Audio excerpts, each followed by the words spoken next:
it, Clive? My dad had it all worked out. He'd be proud of you, Mid.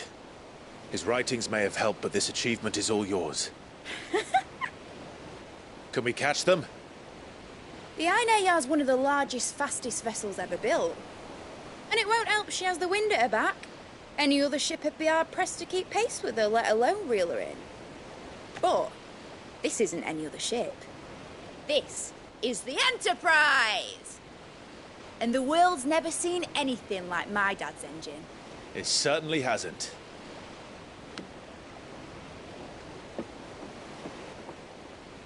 Clive, what do you know of Barnabas Tharm? Only what the bards sing. That he sailed to Ash from southern lands. That it was his mastery of the blade which won him the throne. And that his sword, Odin's sword, can sever the very threads of creation. But don't lose any sleep over a last tilt. We'll do what we must to survive. What we must. The light! I thought this cove was meant to be hidden.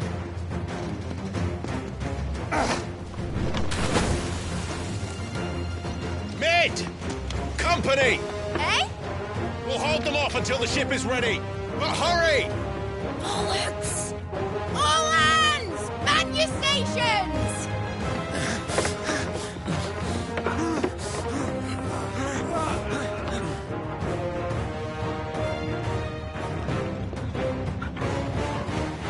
Everyone with me?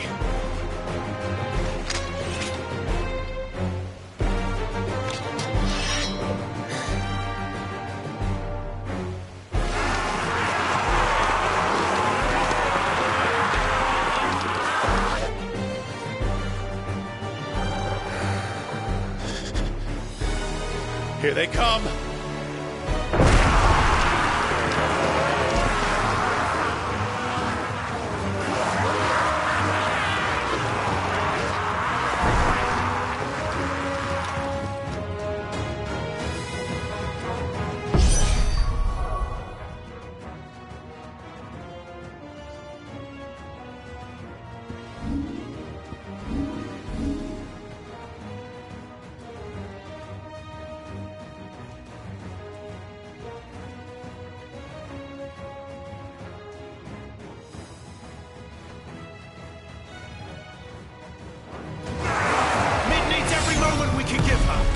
Behind me, Lord Rosfield. I'll take care of these fuckers. Behind you! I'll have you know, earthbreaking here once struck fear into the heart of every man in the Twins.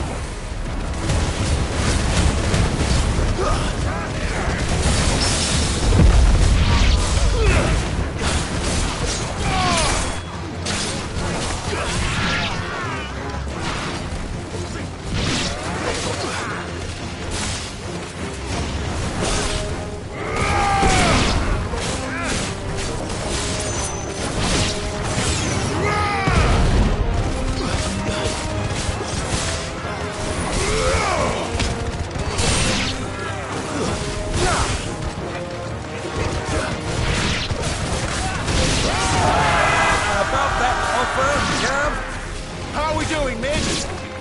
I thought you said that ship wasn't fast! Yeah! Once it gets going, well, that takes time! So if you fancy giving us a push, you're letting the old sucker die. Old? I haven't felt this alive in 20 summers! Come on, then! Which of you lot fancies meeting Ogre Killer next? I thought it was called Heartbreaker.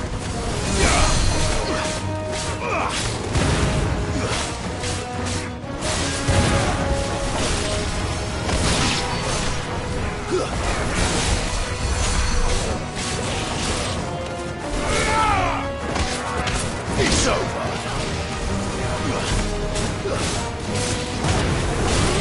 Stay down. Don't let the clappers, you curd. We know to pay, and I'll be damned if I'm going first.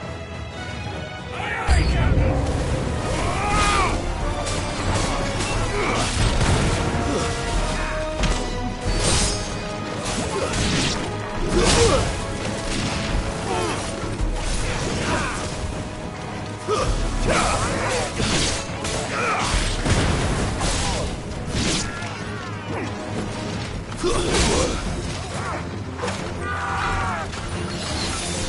slow.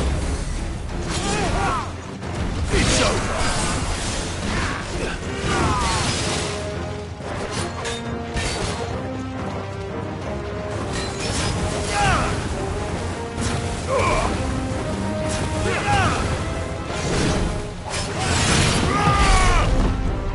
Nice try.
That was easy enough. All right, you lousy lot. Get your asses on board. She's ready to sail. You heard the captain.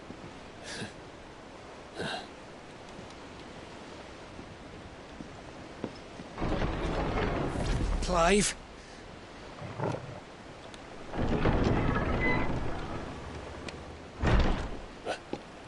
But I thought he was... Confounded. Then it is as I feared. Sleipnir is no man, but a creation of Odin.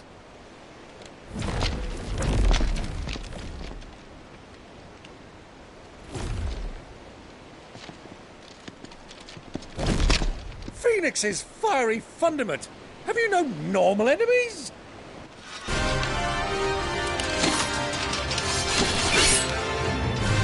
For another round? Of course we are.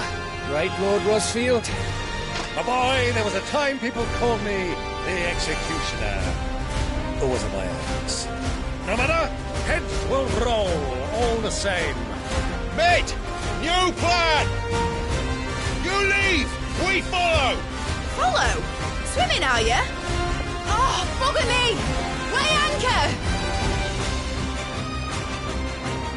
Engine's dead slow ahead!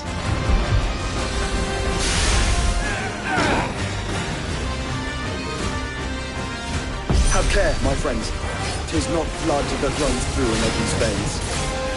These foes will not fall easily. But they will fall. Like oaks before a woodman's axe. Good thing I brought one! How long are we meant to keep this up? As long as it takes. Unless you have a better. Well, I've already killed at least 5 of the bastards. Fuck it. Let's do the lot.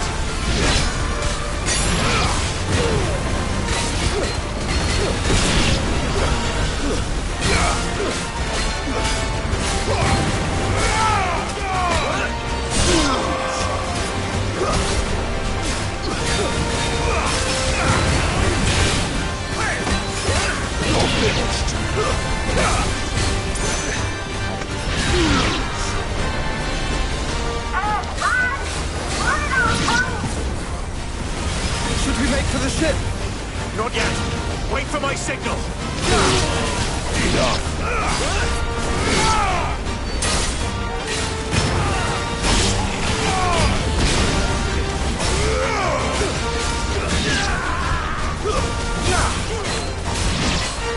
In your own time, Clive!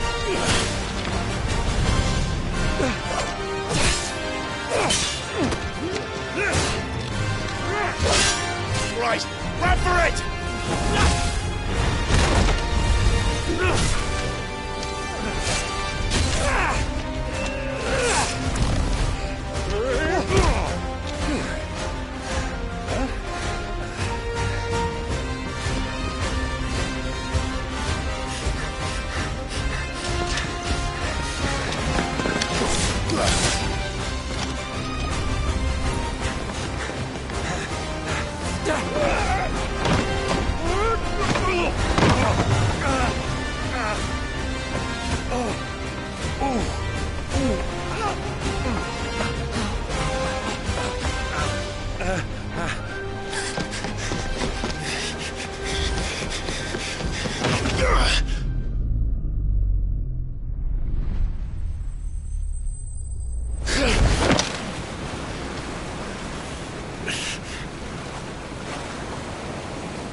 What do you want?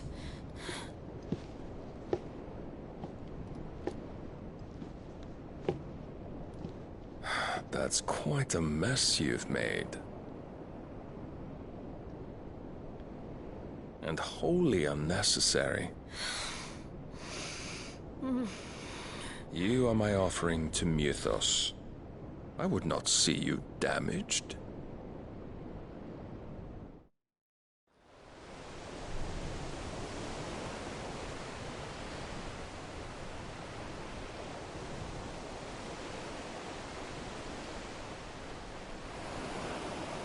Now back to your stations! Every bell spent treading water puts another league between us and the galleon.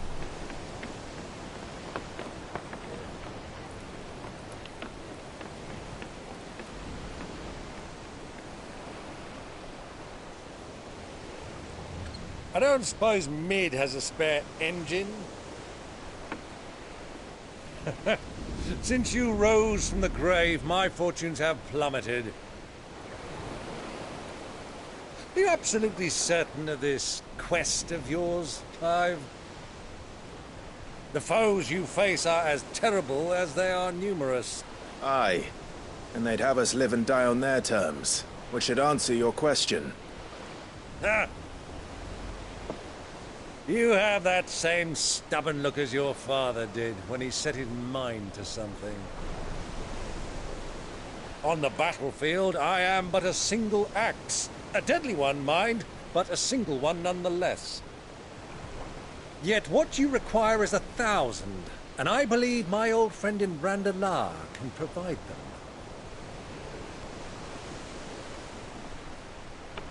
Take care, Clive. I have many more tales of your father's exploits to share. And I cannot very well do that if you're dead. Again. Good luck, Uncle.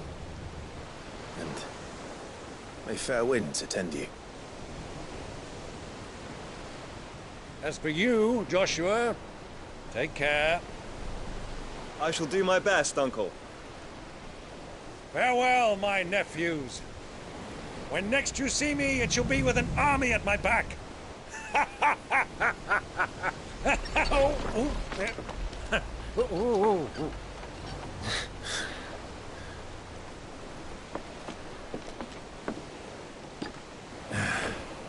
Cheerio!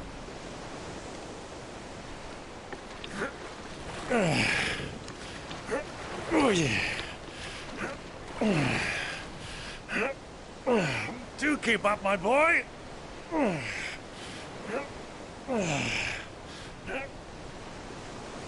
Well, we can't have him showing us up now, can we?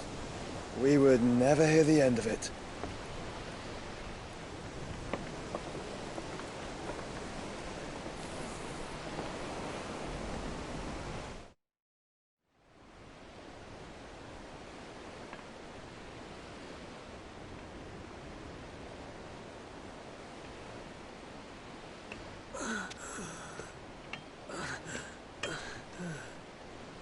Great God of mercy.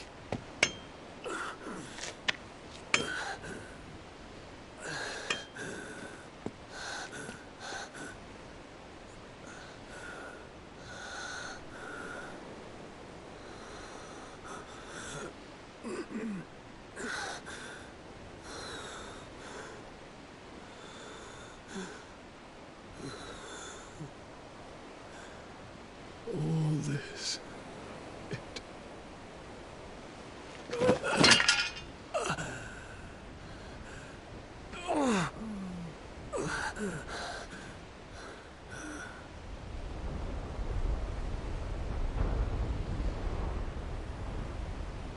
What have I done?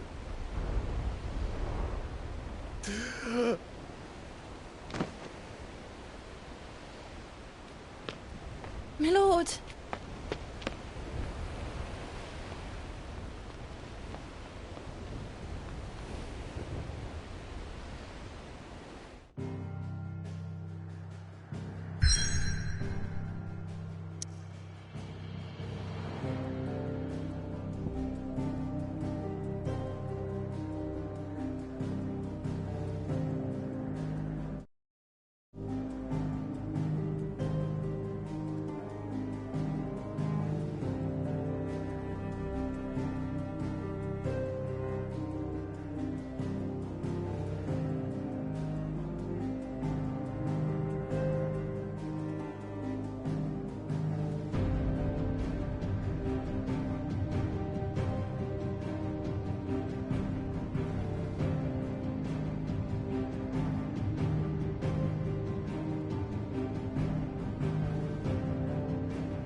between here and Waloed, but any ship heading north has to round Zemeckis and put through the Narrow. Maintain our current bearing north-northeast, and we'll catch the Black Galleon before she vanishes again. What's to prevent her from circling around Ash from the south? With these winds in those waters, it'd take 'em forever and a fortnight to reach Stonehere. Mid knows what she's talking about, Clive. Better than any of us lot, anyway. I say we do as she tells.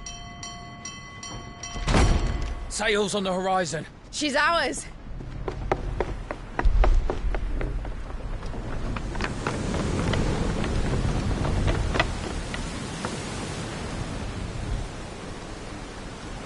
Look alive, boys! Pull ahead!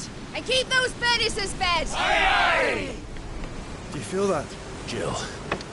All hands! Battle stations!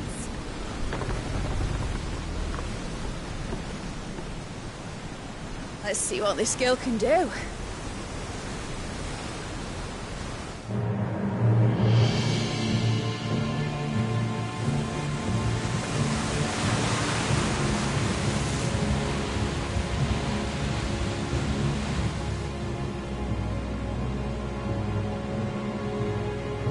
Where one leads, so does the other follow. The bond of consciousness which joins them condemning both to the same fate. Yet my every attempt to strike it from their hearts serves only to tighten its hold.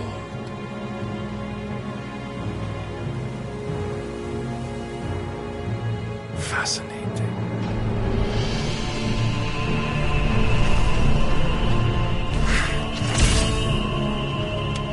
But then, there is naught my blade cannot sever.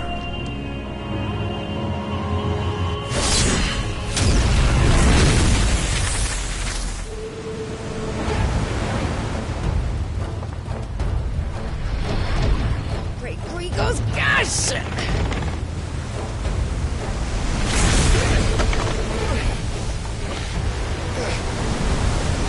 One of us. Hard port! Heads down, you brutes! And brace for impact!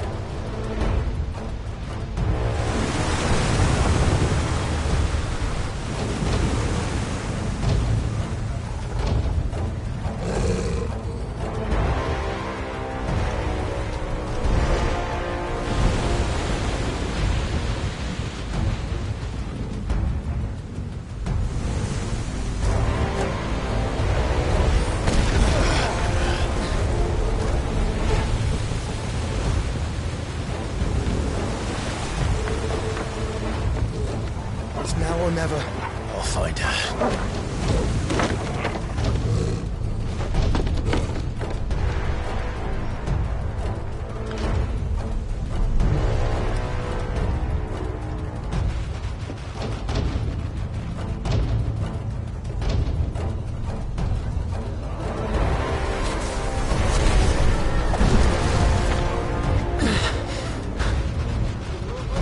Bloody hell! Hard to starboard!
fight at last. You're all going to die. I'm the first on the butcher's bill.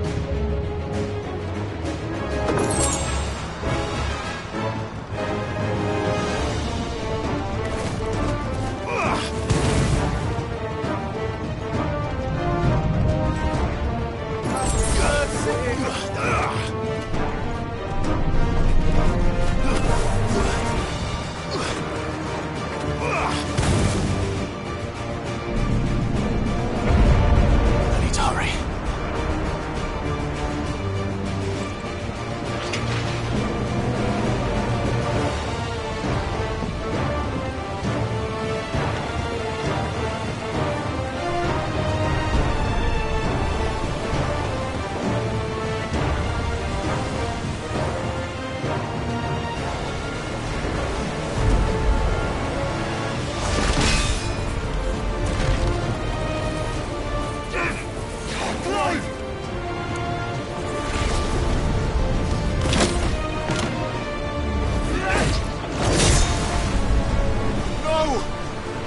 There he is! The king wants him alive! Hold on. I'm coming. For both of you.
Get back!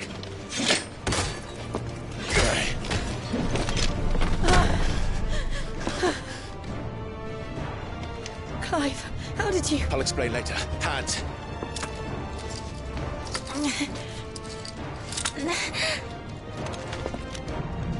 Can you walk?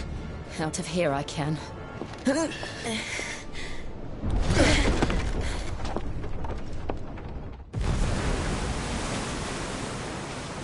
Stand still! Phoenix.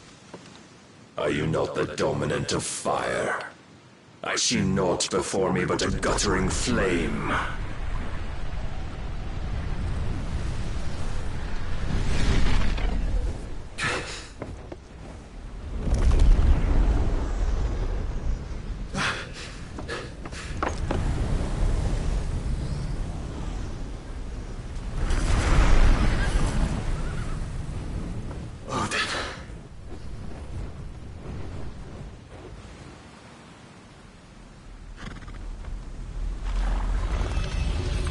In earnest, then.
Can you go on?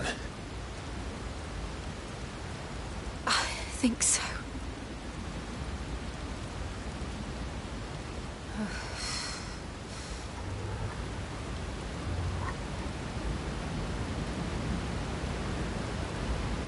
But to where?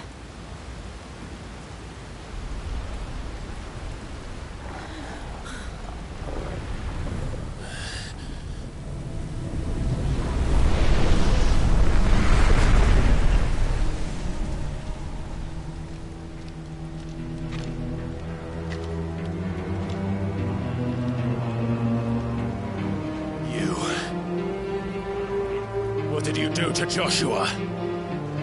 The Phoenix? Oh, I expect he will survive. This consciousness in which you coil your feeble souls is grown thick with desperation. And thus has my master turned to my blade.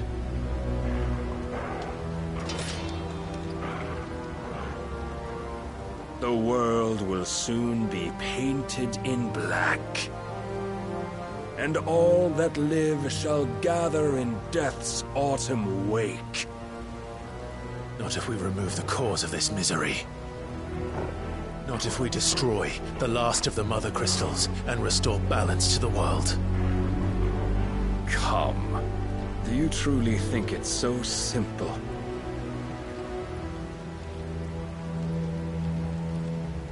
The blight is inevitable.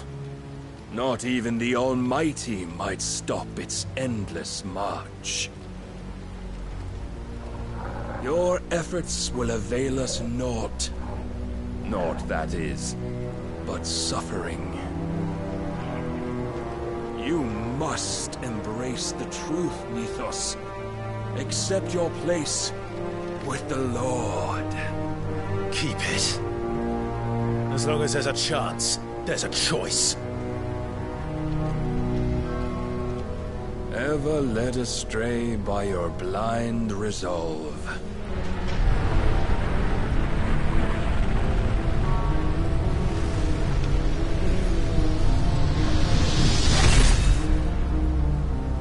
Now, it is time you learn the inevitability of your divine fate. However much it may hurt. Get as far away as you can. Clive, no. Trust me, Jill.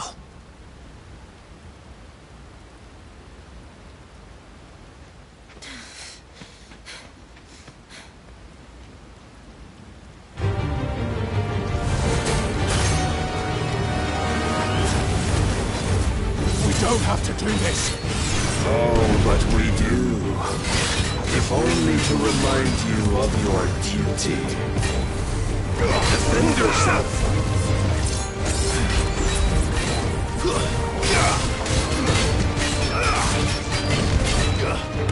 In the short time since our last meeting, you have grown much. Yet as a vessel, I fear my lord will still find you.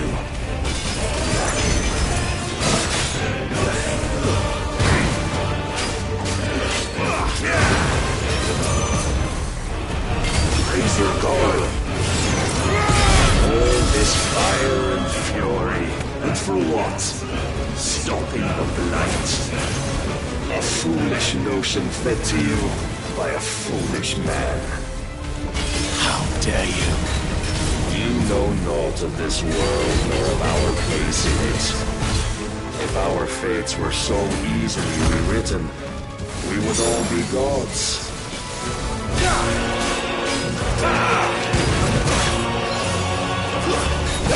Rise, we must.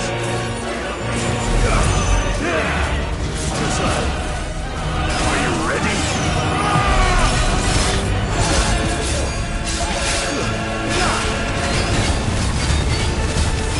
I have seen enough. If reason cannot sway you, there are other means of persuasion that might. Cast off the cloak.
You've been given.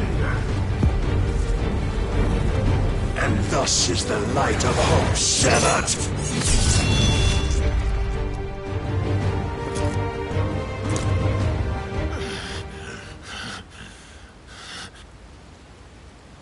You would yield so soon. Never. Clive!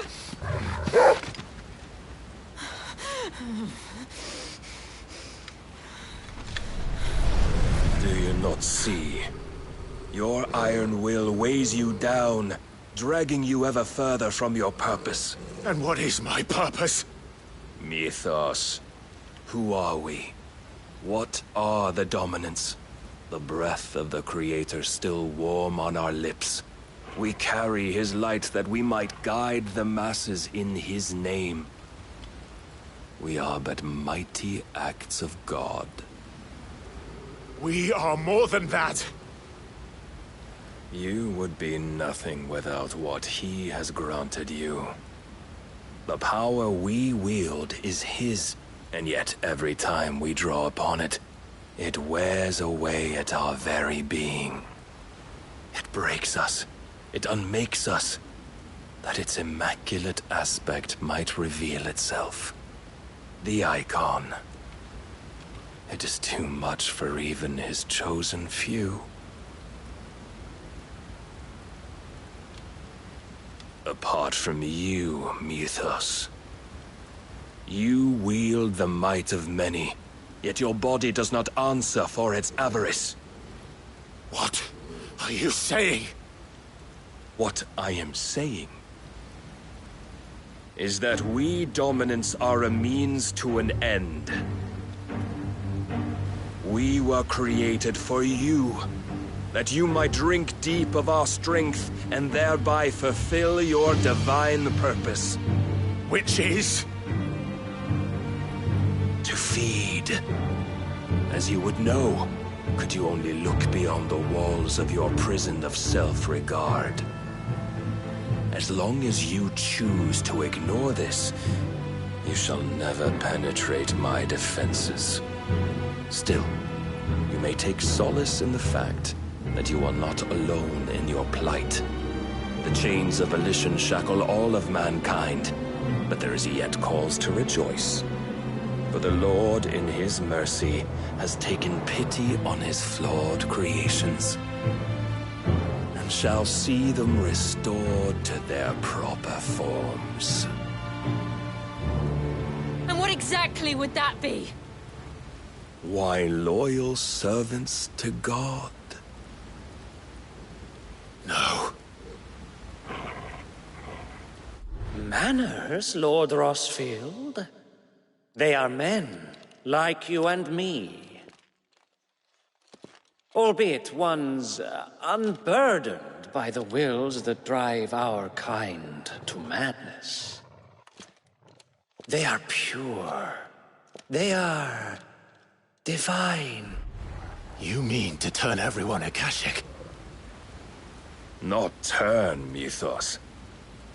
Turn back. For too long has mankind been led astray by their clamorous wills.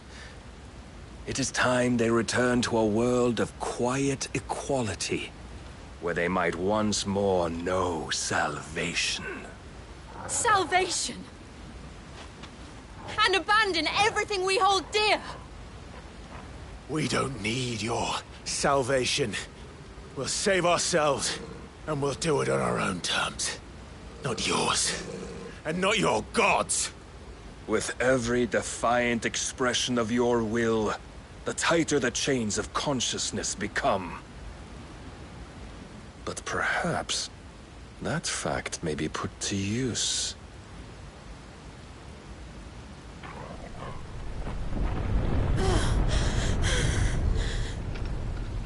Clive! The faster it binds you to the remaining dominance, the stronger your hunger will become. Until it leads you back to the only answer there ever was. Mayhap not by the path my master intended, but back all the same.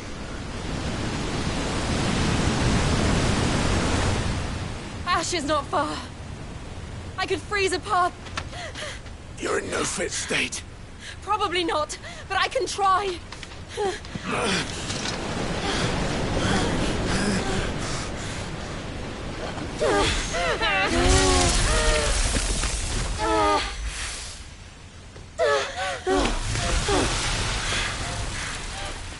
Don't look back!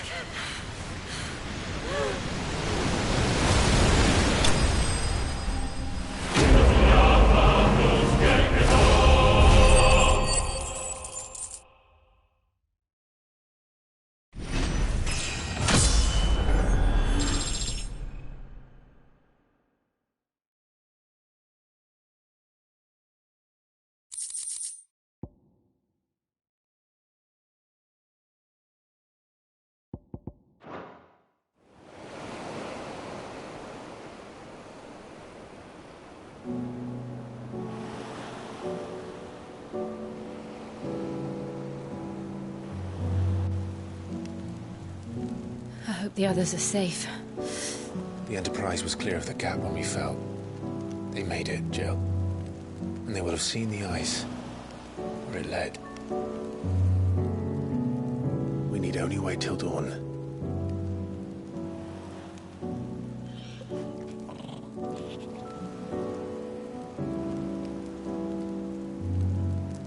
This is the second time Barnabas has bested me. I'm powerless against him.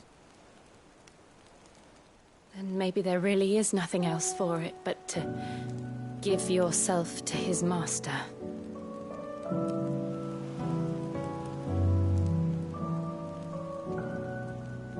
Only you won't do that. The Clive I know would never do that. So you believe? But do you really know me? If what Barnabas said was true, then I'm more monster than man. And each time I summon the flames from within, I burn away the things that make me who I am. Do you, though? Think of what you've used that power for, of all the people you've saved. It doesn't matter how or by whom it was granted, only how you choose to use it. And you've chosen to use it for good, haven't you? I've also used it to kill. What if that's my purpose? What if it's all I'm good for?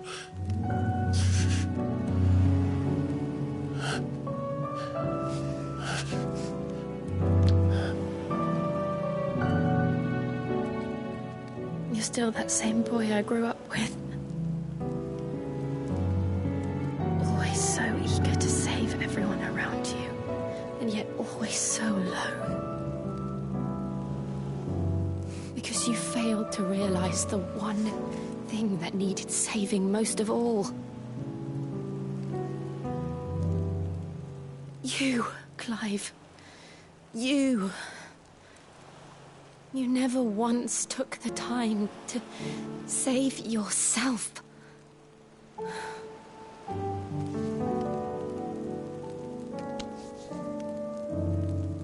Myself? I think I might be beyond saving. No one is beyond saving, provided they want to be saved. You fight to survive.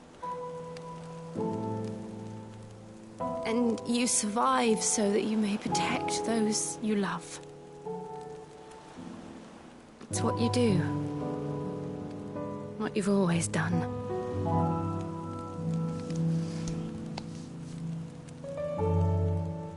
And I know you're not about to change. So I'm going to help you. To give you what you need to protect us all.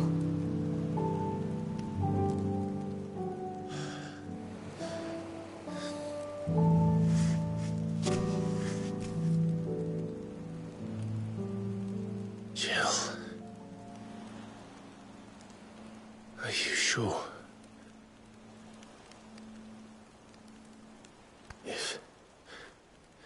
If this is what you want, then...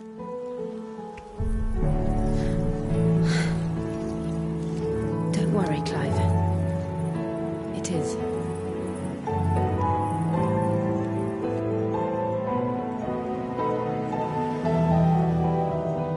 This burden, I'll give you the strength to bear it alone. But I'm not alone. These burdens I carry, my sins, my pain, my sorrow, I see now that they are all a part of me.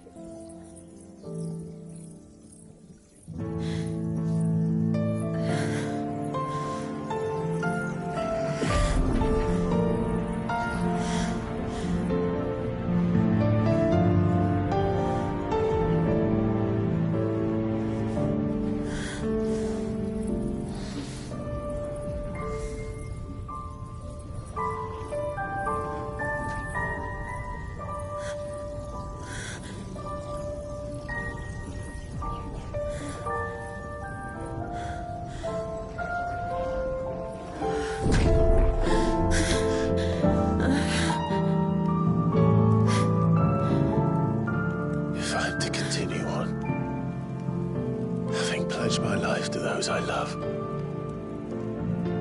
then I will gladly bear your burdens too, until my last breath.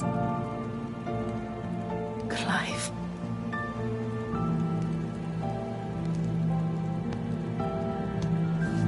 I promise you, Jill, we will find a way to escape this fate. Find a way to save each other.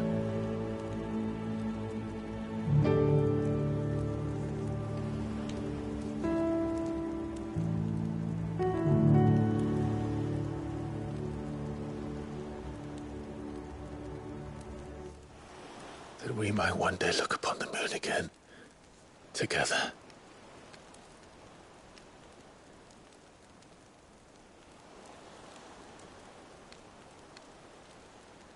And I promise you, Clive, that I will be there, no matter what you must become. I know.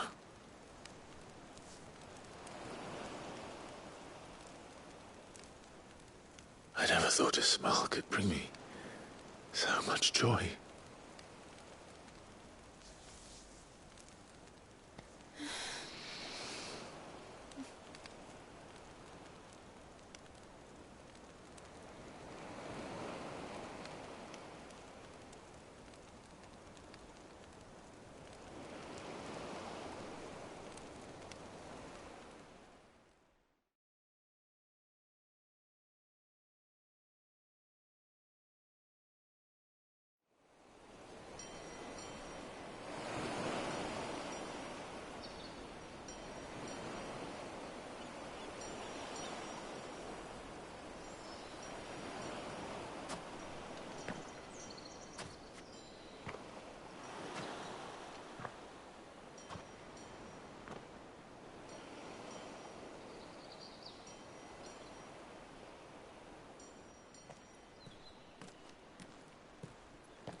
What of Barnabas?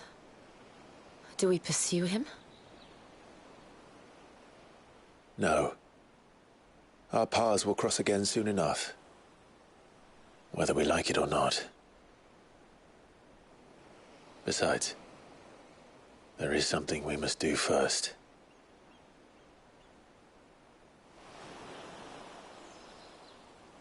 Of course.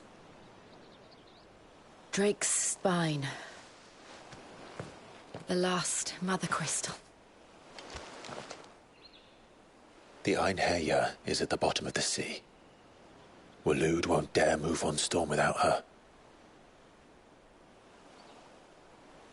But they know we're coming now.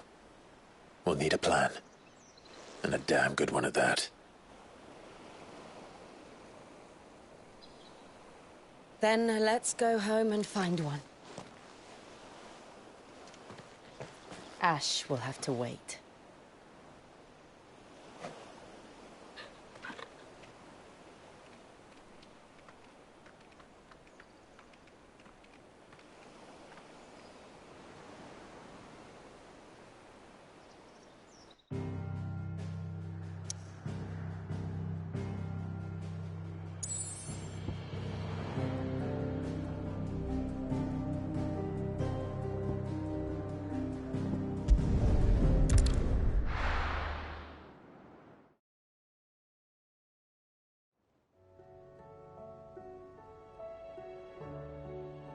Mid says Odin split the sea in two. She's always been partial to a tall tale. But there's tall, and then there's tall. I struggle to believe it myself. I see your uncle isn't with you. He stayed with the Enterprise. After our brush with the Einherja, she was in urgent need of repair. And my uncle knows a shipwright in Randalar. We're to join him there when we're ready to sail for Ash. You sure that's wise? Last I heard, the place was still overrun with Akashic. Show me a city where that isn't true. Ultima's plague is spreading. We're running out of time, aren't we? We've done our best to shore up that hideaway. But I doubt a few planks will stop what's coming. Still, we'll keep at it. Every little helps, I suppose. Let's hope so.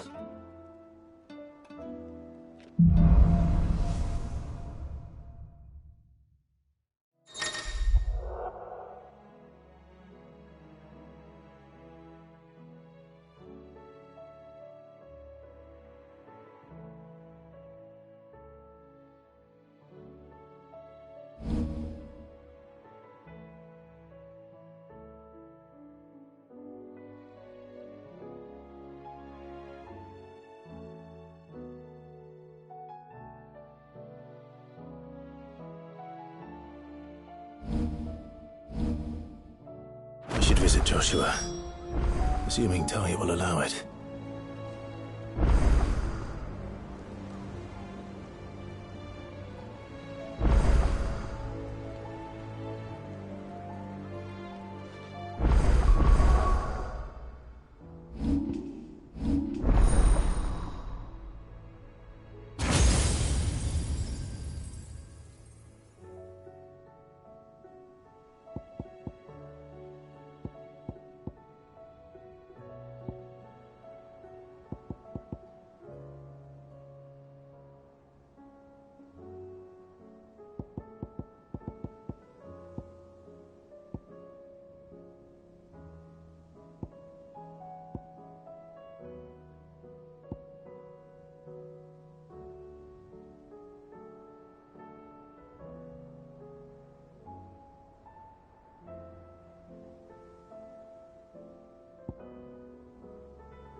Clive!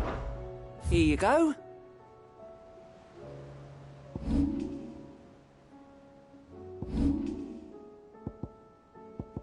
Seen enough?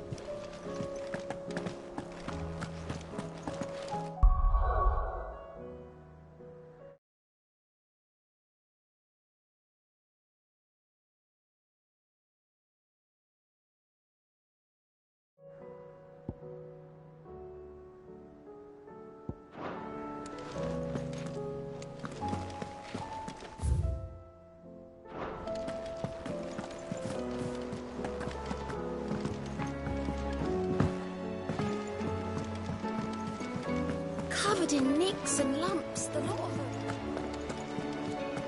Come back.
The stew's Don't tell me, Brennan.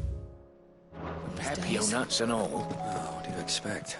Farmers are... Aye, it's a dangerous world out there.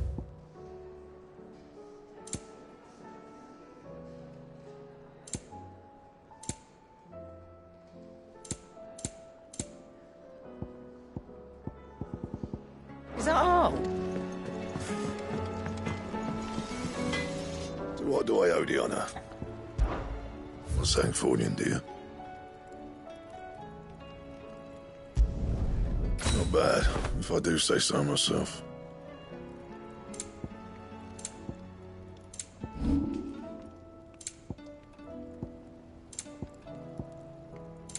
And?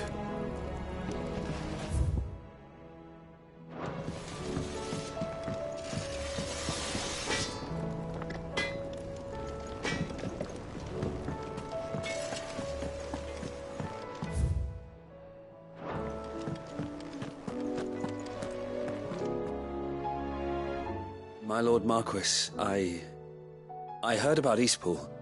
That some of my fellow Guardians are to build a new home there. Both for themselves and for Madame Martha's bearers. Is it true? It's true. The village is to be rebuilt. I have many fond memories of Eastpool. When I was a child, we would visit my aunt and uncle often. They would lavish attention upon me as if I were the son they never had. I went to see Aunt Hannah after my uncle passed away, but not nearly as often as I should have. Oscar, I'd like you to assist Sir Wade in the rebuilding efforts. But my lord, my training is not yet complete. I couldn't possibly. I warned you I might not be the easiest of masters, but I'm not as hard-hearted as that. Go. Be with your aunt. Rebuild her home. Is what she would have wanted. Yes, my lord. Thank you, my lord.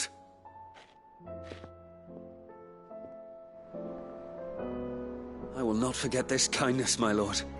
I shall go to Eastpool, but as soon as the rebuilding work is complete, I promise to return.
There's no way of knowing if Doris will confide in me, but I can speak to her at least.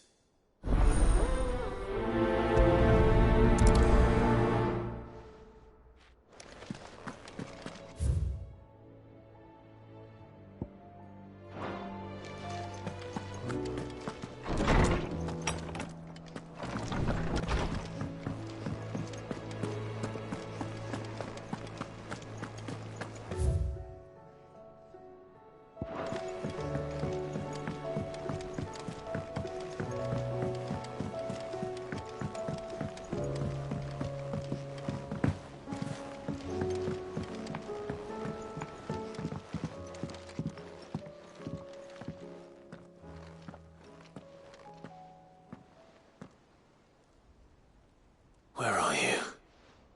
Can I help you, Sid? I'm looking for Doris. Is she here? I'm afraid not. She's at Martha's Rest on a job. My job, actually. When she heard what the mission was, she insisted on going herself. Alone. Did she? What was the mission? Following up on some new information.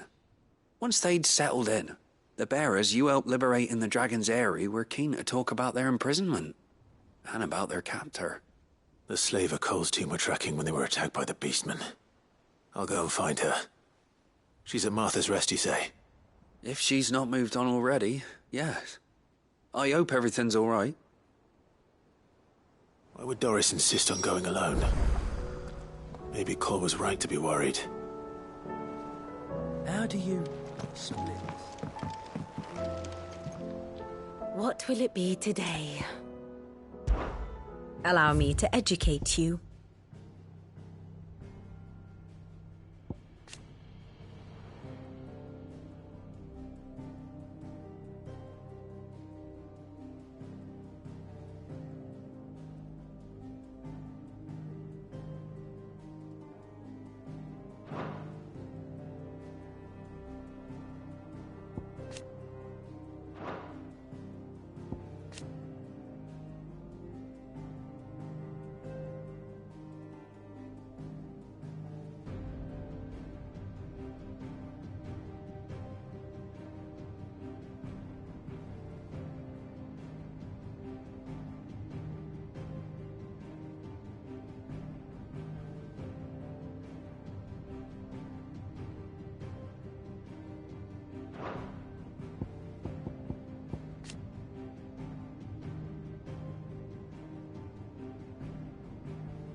Very good.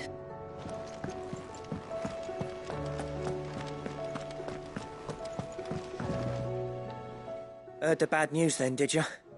What bad news? About Dravost. Blackthorn's old haunt. With the forge and all that. Well, anyway, the mine's just down the road from there are spewing out ether like no one's business. And the village? Safe from the flood for now, but they've got other problems. Akashic. Every creature in the area's either turned, or on the way to turning, apparently. Zoltan and the others are living on borrowed time. They need help, and quick. Doris sent a few curse breakers to keep an eye on things, but there's only so much a couple of scouts can do. Except get eaten. If something ain't done soon, the whole place will be overrun. won't let that happen. Didn't think you would. Does Blackthorn know? I thought it might be better if he didn't. He'd only do something stupid. You reckon we should tell him? No. It's better this way. Yeah, well, I can't stand about knowing what's happening out there, so I'm off. I'll see you in Dravost.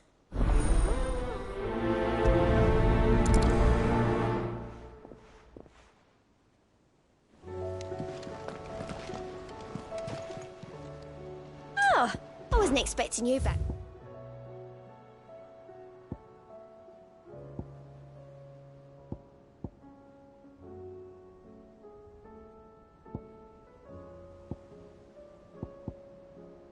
All done?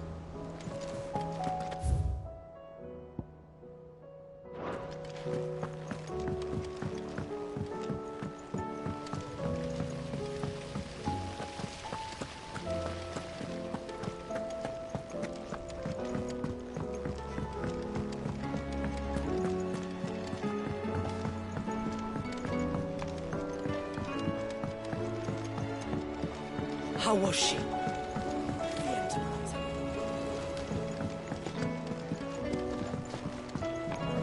With Canva in the hands of Akashic, we'll need to find another port. Preferably... Ah, Sid. Just the man I was hoping to see. Did you have a mo? Don't tell me. You need more bomb ash.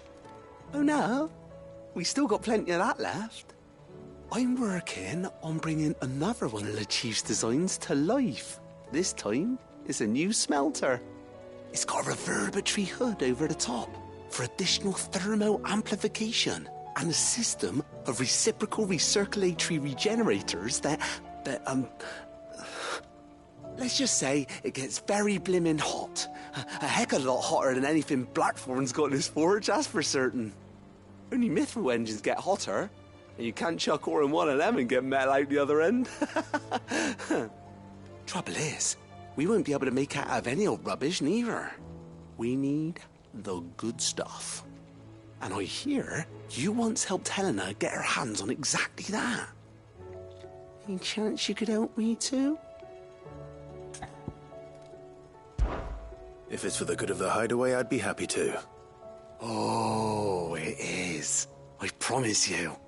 So, what exactly is this good stuff you need me to find? We've got a couple of examples here. Spherical echoes, we call them. More fallen materials. So this smelter is similar to the mithril engine in more ways than one. That's right. They're a bit like the thermal helms. Fallen ceramics deal with heat like nothing else, see? And what's more, they're directional, transferring heat from the inside to the outside. But these things, they're all outside. If we line the hood with them, they'll reflect the heat right back into the furnace. We've collected as many as we can, and I know where we can get the rest. Trouble is, they're all watched over by their bigger, uglier cousins. So you want me to visit some ruins, destroy some echoes, and bring back the spheres they're guarding? That's it in a nutshell, yeah. We're only 3 short, mind, and we know exactly where they are. There's one up Amber Way, in that ruin that they call Lost Plume, and another in the Silent South, over in Dalmekia. Last one is in the ruins of Advent, which is in the Empire. All right then. Wish me luck. Will do. I'll be keeping all my fingers and toes crossed.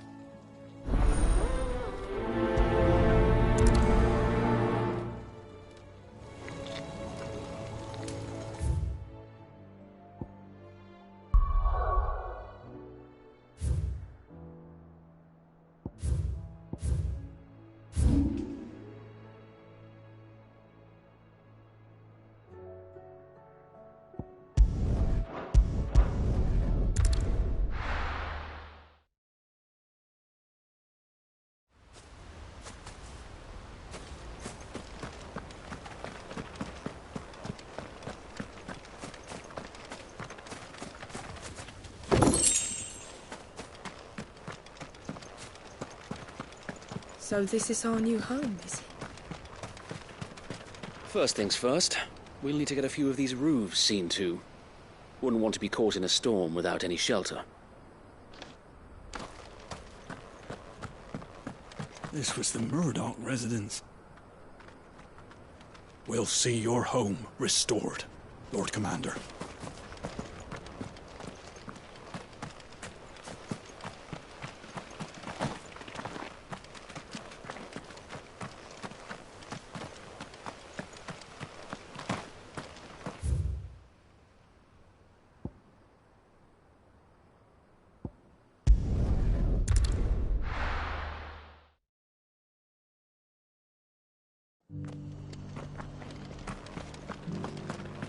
Doris should be somewhere nearby. Assuming she's still here.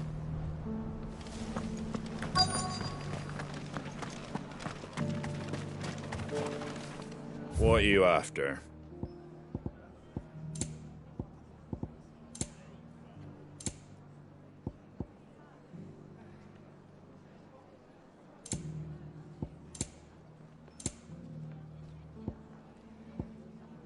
That all, is it? Just because the heavens have gone to rain. Nearly done. I've got greens of all shapes and sizes. Looking for shelter. Colours too. Mostly green though.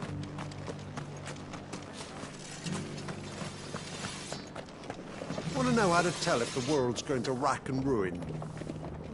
Look for busy bladesmiths. It doesn't still hurt, does it? It's been a pleasure, Doris. Just like old times. I'll give your offer some thought, my lady. How goes the investigation? Sid, what brings you to Martha's Rest? You. I heard you were out here on your own, tracking our slaver. I trust you're being careful. Of course. And it had to be me. The bearers from the Dragon's Eyrie confirmed a long-held suspicion of mine that the slaver we've been tracking is an old acquaintance. She's no fool. If we'd come in force, she would have spotted us straight away, and then vanished without a trace. That was her just now, wasn't it? So, was it a fruitful reunion? I'd say so. She tried to recruit me. Seems her time in Rosaria is coming to an end. She's abducted bearers from across the region and is looking to smuggle them back into Sambrec. After her brush with those beastmen on the road to Northreach, she hired herself an Imperial escort, which she wants me to join. She's dangerous, Sid, but I think I can stop her. Then I'm going with you. I'll take care of the escort. You can see the bearers to safety. Where are they? The Baum Archers, soon to break camp. You go on ahead. I'll follow once I've sent word back to the hideaway. She asked me to join her at the Baum Archers. It's a wonder she still trusts me after everything that happened.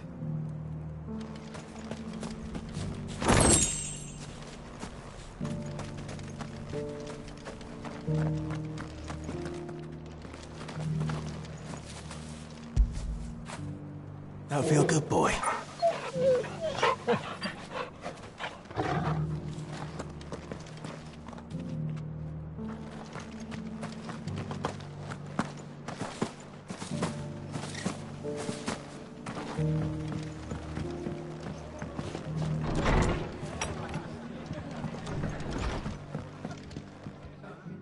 Clive, I was just about to send for you.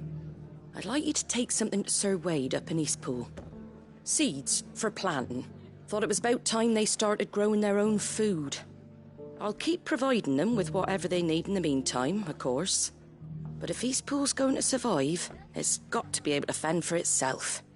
As have those poor bearers.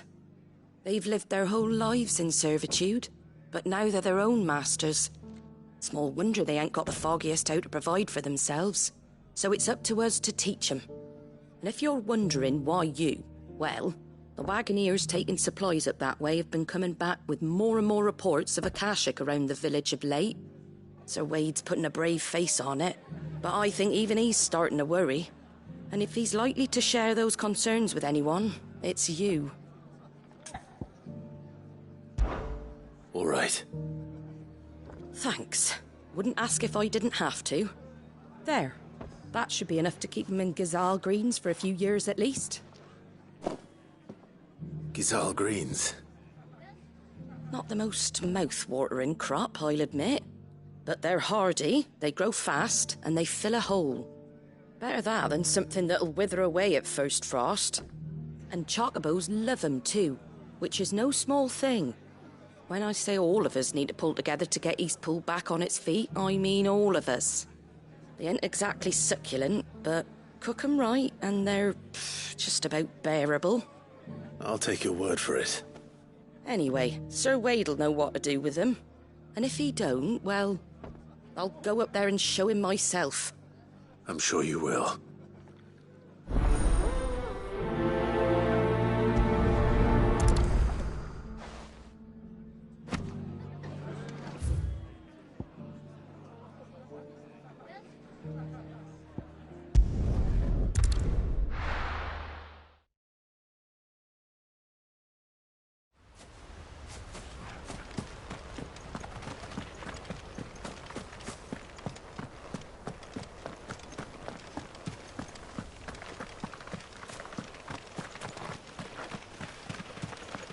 Ah, Lord Rossfield. What brings you to Eastpool? A delivery from Martha.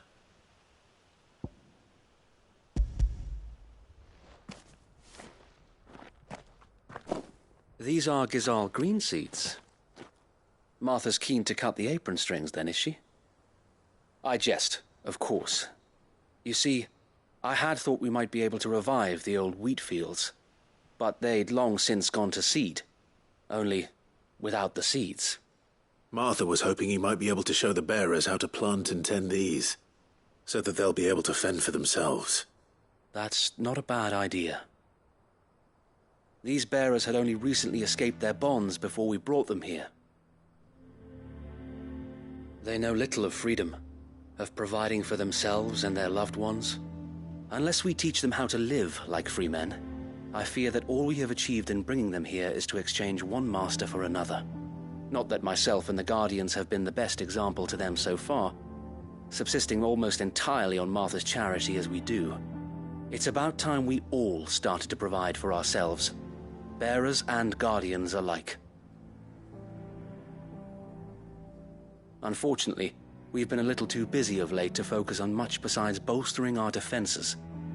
There have been alarming reports of... The Horde is closing in. They're coming, so wait, all of them. Time it all. I thought we'd have more time. Gather the men in the square. Send to the rest for reinforcements. Yes, Sir Wade. The Horde. A Kashek, a veritable legion of them. They've been seen prowling around the northern reaches for a while now. We don't have the numbers to hold back a swarm that size. I had hoped to build a perimeter wall so that myself and the Guardians might be able to defend the village, but... Now you're out of time. Precisely. If reinforcements from the rest arrive before they do, we may just scrape through, but I fear that's rather an enormous if. What if you could call on reinforcements from Eastpool? You mean the bearers? We brought them here so they might live, not die, fighting for their lives. So wait. You said you lack men to defend the village. Are the bearers not men? Do they not wish to see Eastpool saved? Though they may not be trained soldiers like your Guardians. What help they are able to offer could still prove the difference between victory and defeat.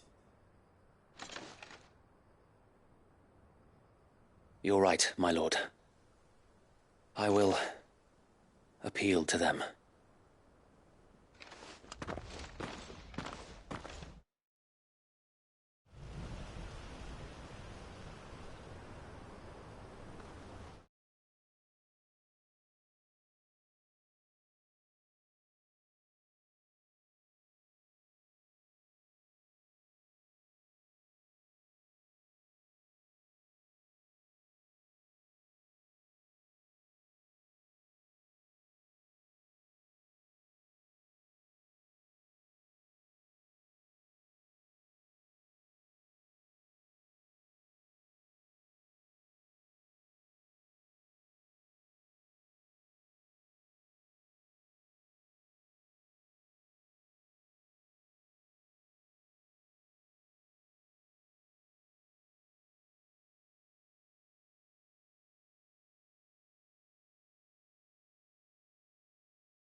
My friends, I humbly beg your aid.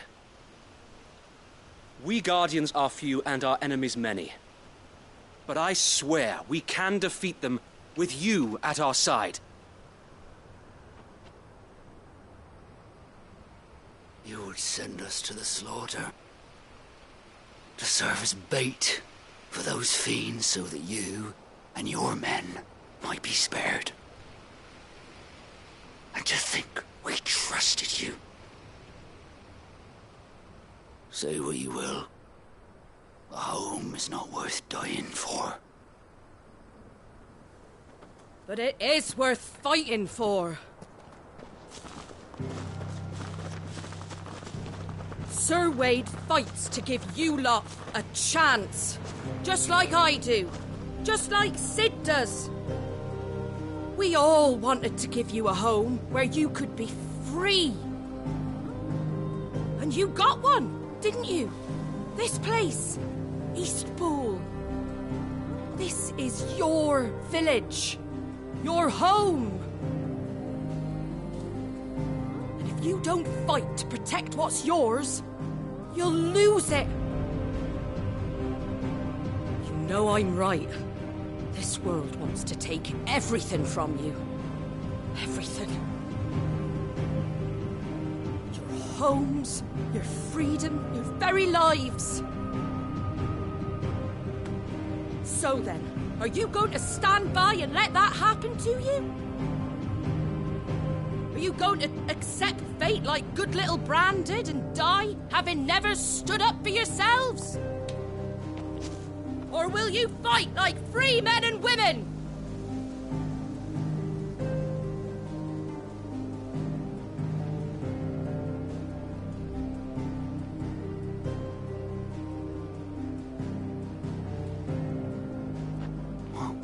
What are you doing? All right. Give me a sword. I never dreamt I'd have a home of my own. And now that I have, I don't want to lose it. I will protect what's mine, or die trying. We all will. Free men and women, fighting together.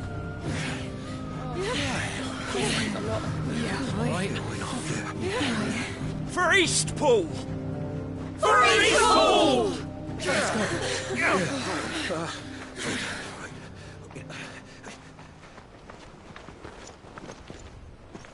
Thank you, Martha.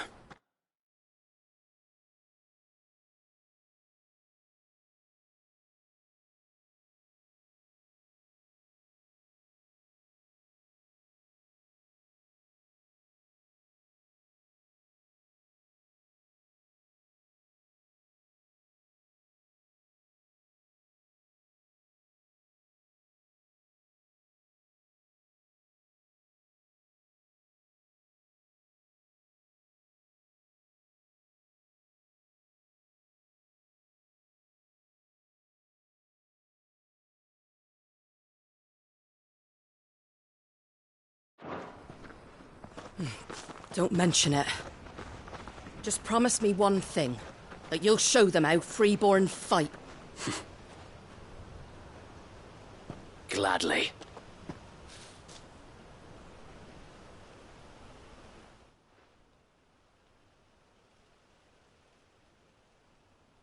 Well, if it was numbers you were lacking, you certainly won't be now. Thanks to you. Me? Oh, I just love the sound of my own voice. Lord Rossfield, my lady, we're ready. So what's the plan of action? We'll divide our forces into several small detachments, each made up of guardians, bearers, and guards from the rest. These will position themselves at strategic points around the village. Upon engaging with the Akashic, each detachment will keep the creatures occupied as best they can, steadily retreating all the while. You're going to lure them into the village? I am. We will have neither the time nor the resources to treat the wounded, so injuries must be avoided at all costs. Instead, we will focus purely on defense at first. By coordinating our withdrawal through the use of messengers drawn from among the bearers, we will aim to have the swarm converge at a point of our choosing. With luck, That point will be the village square. The perfect place for our most able warriors to surround them and fall upon them. And for you and I to finish them off. A sound plan, but one that'll require a leader with a cool head and strong nerves to coordinate the retreat. I'd say you have both in abundance, Sir Wade, but you'll be needed. Please, leave the last of the fighting to me. Ha! And let you have all the glory. Sir Wade! They're here!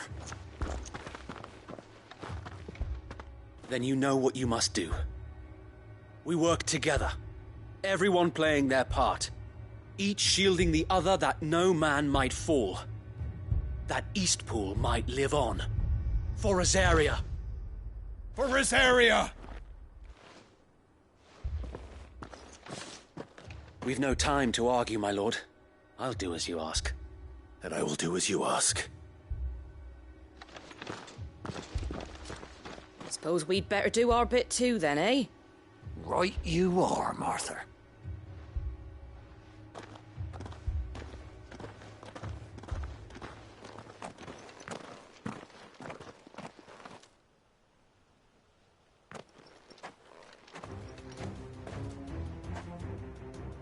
The calm before the storm.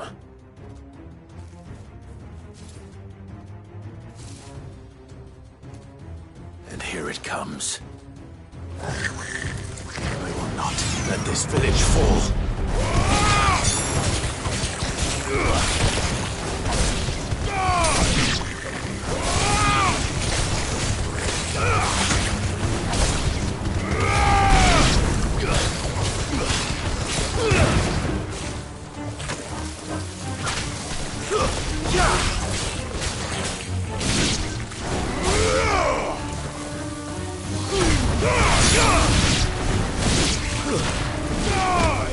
It's over.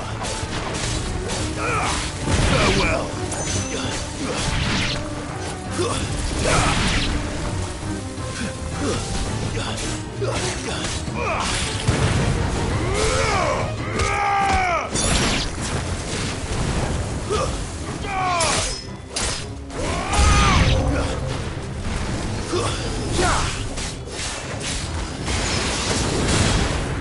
It's over.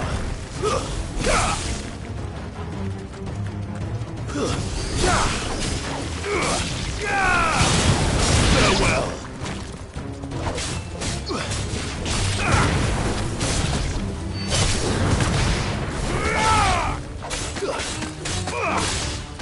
It's over.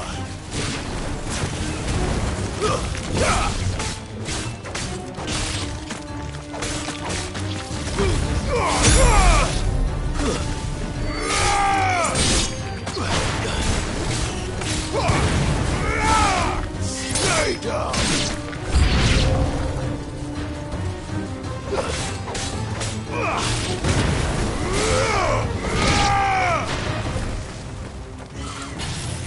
Star blizzards!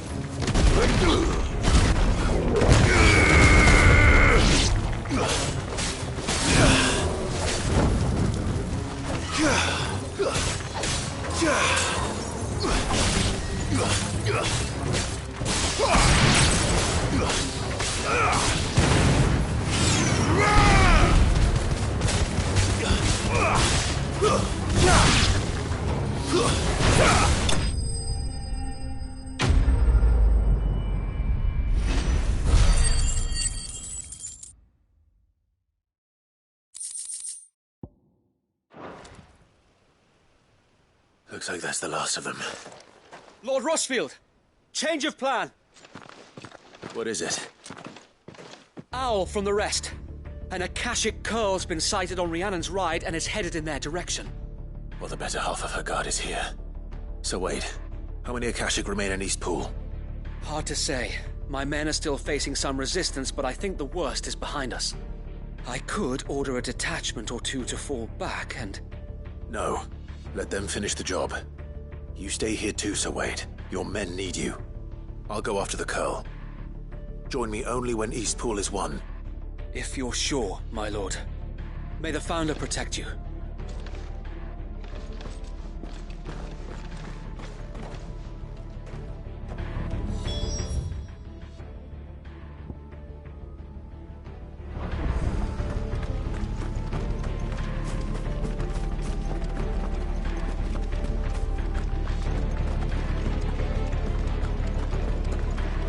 Something to tell me an Akashic Curl's heading towards the rest?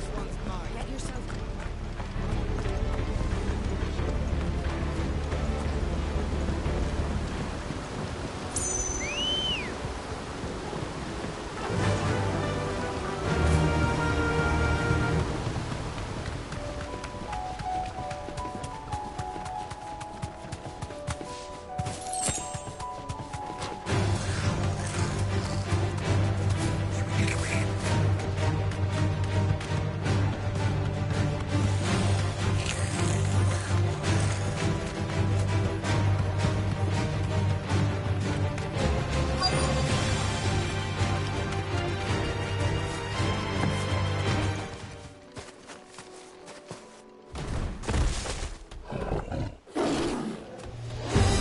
There it is.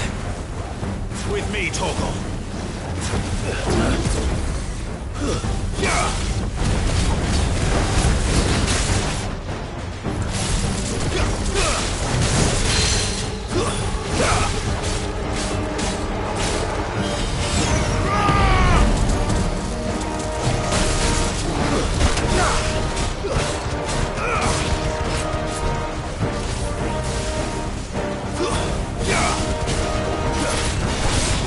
Nice try.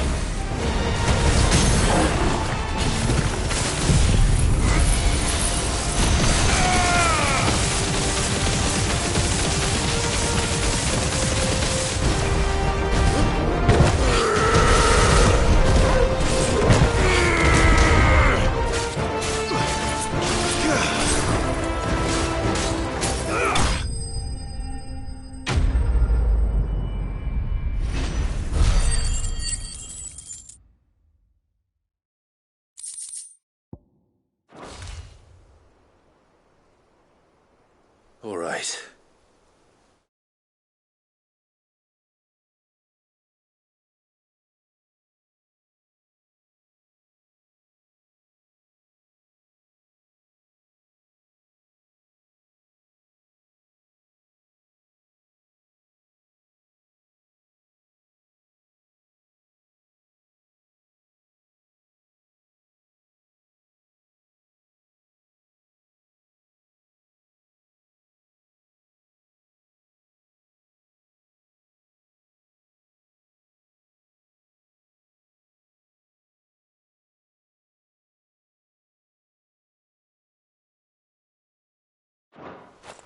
Back to Eastpool.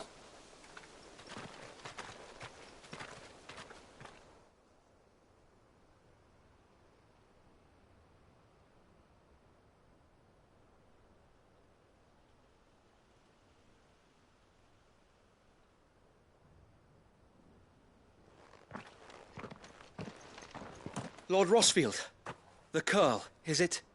It's dead. Thank the Founder for that. And for you, my lord. We were able to eradicate the rest of the Horde. I have guardians posted around the village to keep watch for further attacks, but all seems quiet for now. I hesitate to say it, but I think it might be over. I think it might.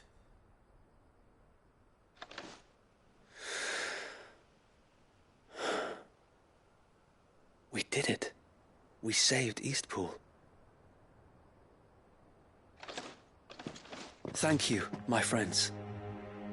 Thank you. No, Sir Wade. It's us who should be thanking you. You brought us together. Showed us what it means to fight for what you hold dear. We never had nothing to call our own before. We didn't know what it meant to protect it, but now we do. We really do. Forgive us, Sir Wade. You and your people saved us, and still we doubted you. But there's no doubt in my mind anymore. We're free men now, so we have to start acting like it. We have to fight to protect what's ours, to protect Eastpool. And we shall. We all shall. Together. This is our home. And if anyone or anything tries to take it away, they'll have us to answer to. Come on then. Let's get to work. This village isn't going to rebuild itself.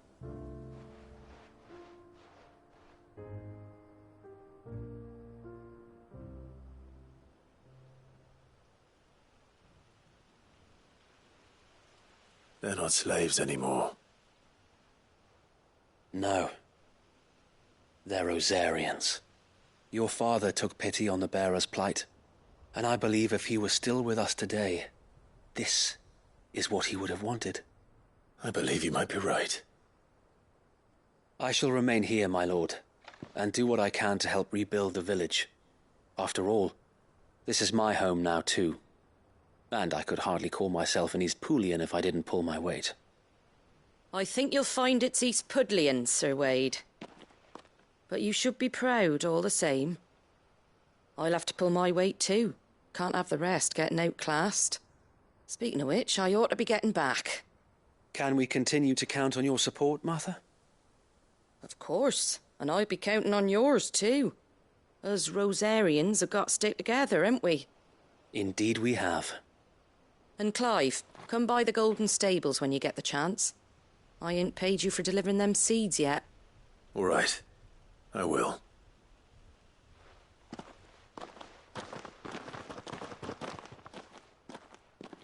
Lord Rossfield, do you remember our very first mission together? Clearing the goblins from the Stillwind marshes? How could I forget?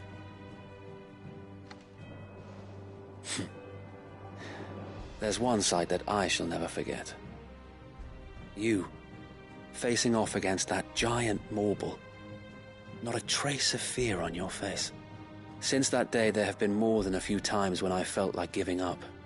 When the odds seemed so stacked in the enemy's favor, I thought I may as well just lay down my sword and surrender. But every time I would think back to the look in your eyes that day and remember what it means to be a shield. Know that whatever trials Eastpool may face, I shall never lose courage. Thanks to you. So Wade, you have always been a true shield. I know that Eastpool, and indeed all of Rosaria, will be safe in your hands. Thank you, my lord. I know the rest of the world will be safe in yours.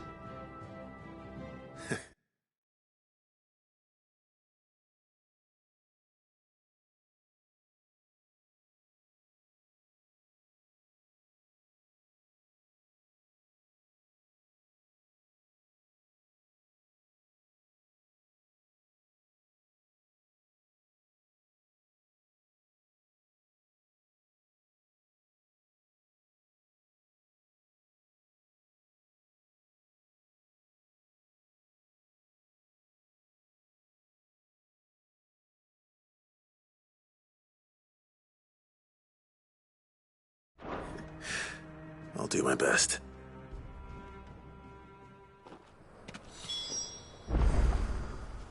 Thank you again for all you have done for me and mine, my lord. You may rest assured that Eastpool will be safe in my hands. Thanks to you.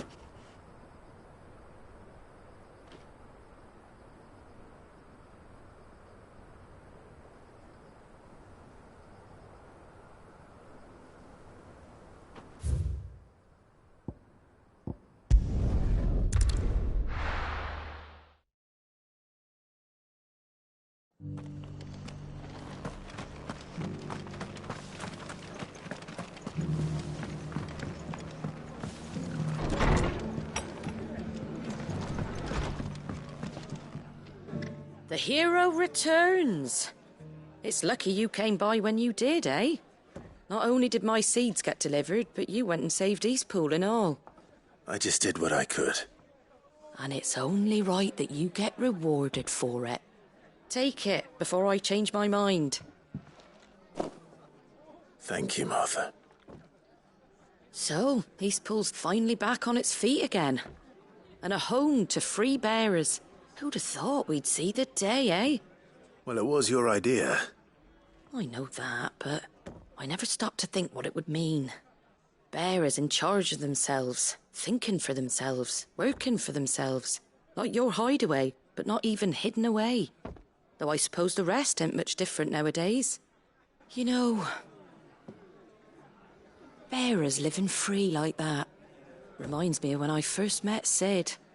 Loath as I am to recall that particular day. I take it you didn't always see eye to eye. What happened?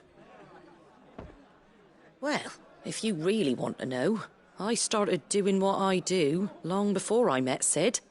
In fact, that's how I met him. Or at least how he came to meet me. He showed up at the stables one day, asking questions about who'd been buying up bearers. Founder knows what he thought I was doing with them. Running a hunt, poking around in their innards. Something awful, anyway. Me, I thought he was a new constable. Thought the game was up. But somehow we both managed to work out what each other was about. And before I knew it, the cheeky arse was rattling on at me about how I was doing it all wrong. After all my hard work. Told me I was giving them relief, but not freedom. That my bearers were still dying as slaves. Got right under my skin, it did. Told him if he didn't like it, he could bugger off and report me to the garrison. And do you know what he did? He smiled. And then he laughed. And then I did the same. We made a pact that day, that whenever one of us was in need, the other would always be there for him. And you...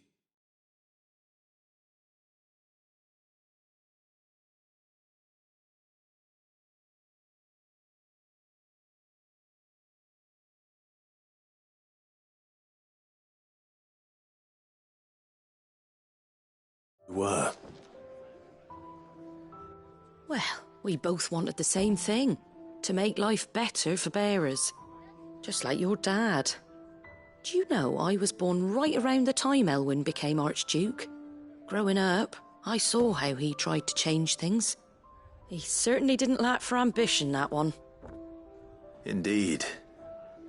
But the loftier one's ambitions, the harder they are to achieve. Which is why those of us who follow in their footsteps need to finish what people like Sid and my father started. Suppose you're right, aye. And if we don't manage it, there's always them who come after us. Good thing we've got a few half-decent sorts waiting in the wings, eh? It's almost enough to give you a little bit of hope. Just a little. Anyway, enough nattering. Better get back to work. Let's see about making everyone some dinner, shall we? The least the folks who saved Eastpool deserve is a hot meal. And you and me ain't gonna save the world on an empty stomach neither. That sounds like a wonderful idea.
This is no time to ride.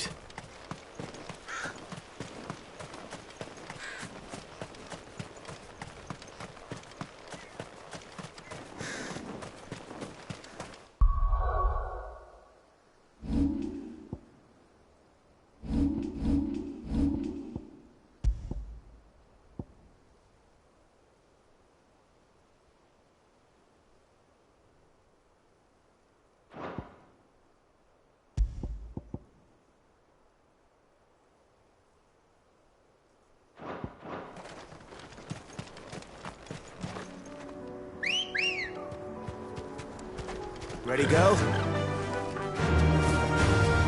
Time to fight.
Good. They haven't broken camp yet. How did Doris come to know a slaver, I wonder?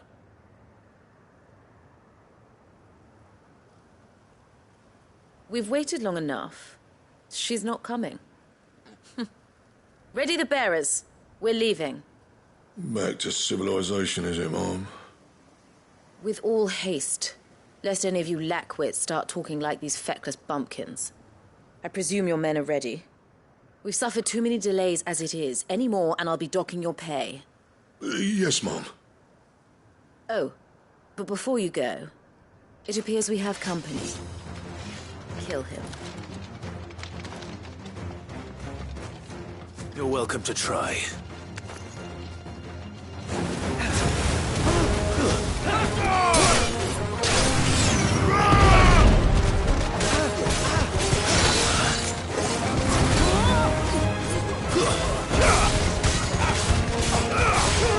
Too slow.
So much for your escort. You'll forgive me for not avenging my men. I'm not the swordswoman I used to be.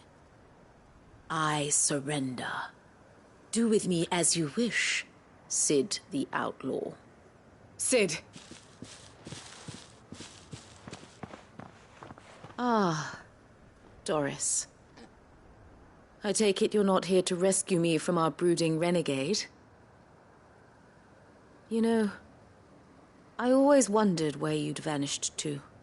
But casting your lot with this criminal of all people. Better fighting for a cause than killing for coin. I'm sorry, Sid. I should have told you sooner. This woman, my former master, once trained bearer children to be weapons in service of the highest bidder. She raised me like a daughter.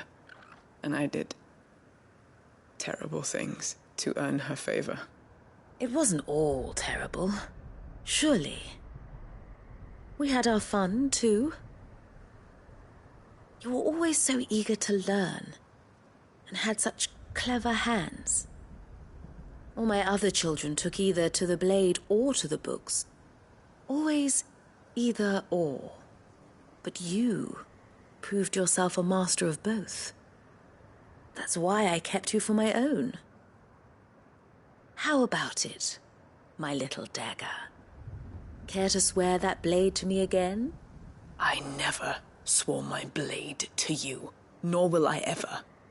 I fight for a higher cause, to liberate the bearers of this world. Farewell, Master. Thank you for making me the weapon I am. You always were a righteous child. Perhaps that's the reason I loved you so.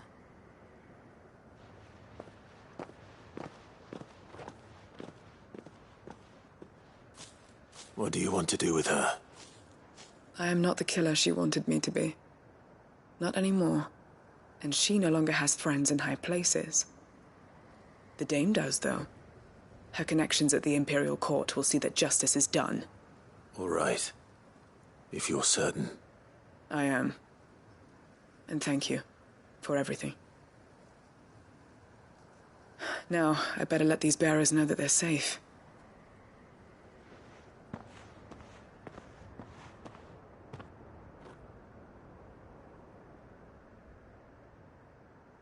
And I should head back to the hideaway and put Cole's mind at ease.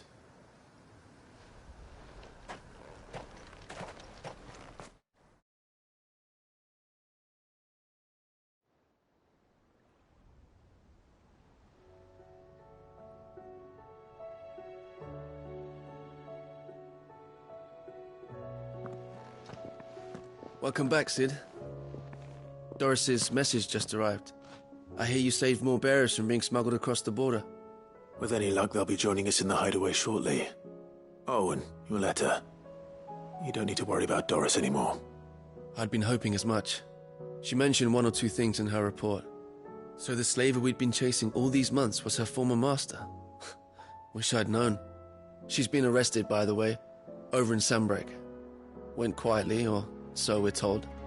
And she won't be getting off lightly. The Empire may have no love for bearers, but it's none too fond of black market traders either. Can't have been easy for Doris. I'm sure it wasn't. But don't worry. She'll be all right. I hope so. Suppose you should know, eh? You had quite the past yourself before you came here, or so I understand. Anyway, thanks again, Sid. The Cursebreakers would be lost without Doris. And you, of course. Keep up the good work, Cole.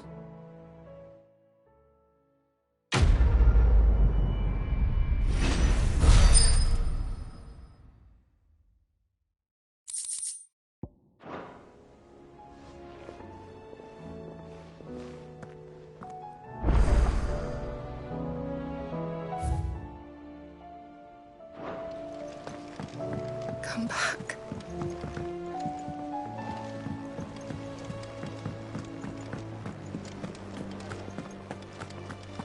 The stew's awfully thin. I will not forget this kindness, my lord. I shall go to this school, but as soon as the rebuilding work is complete.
The whole village has turned.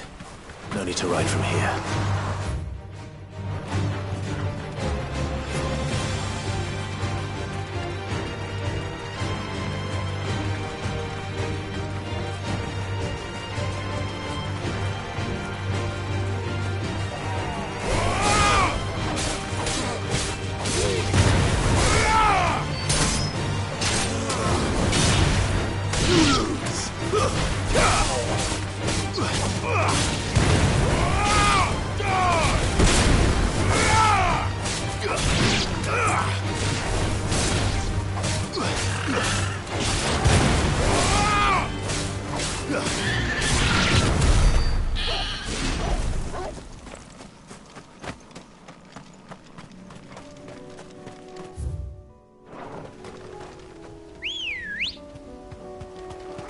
Come on.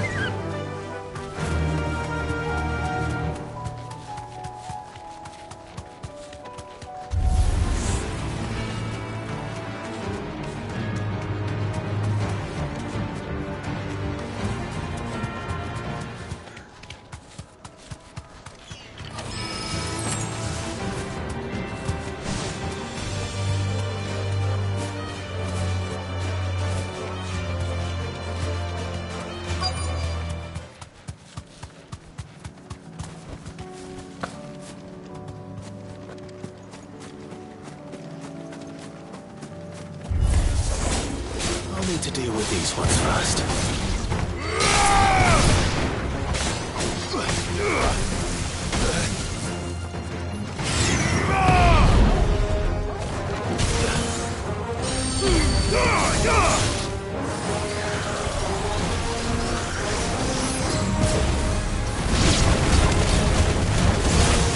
Let's try.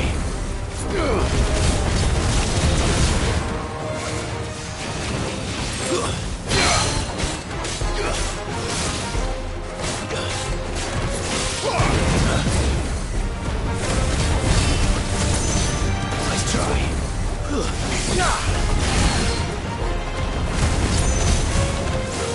Too slow.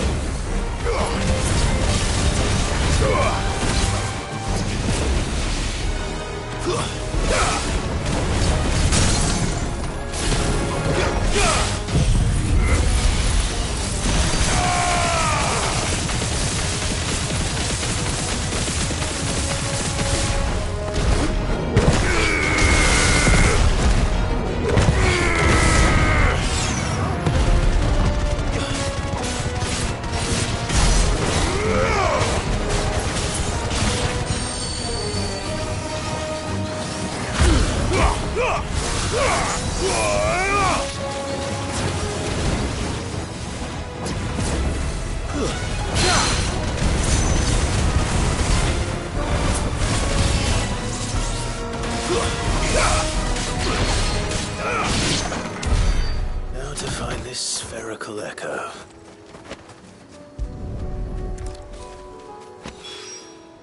This is it. Right then. Just two more to find.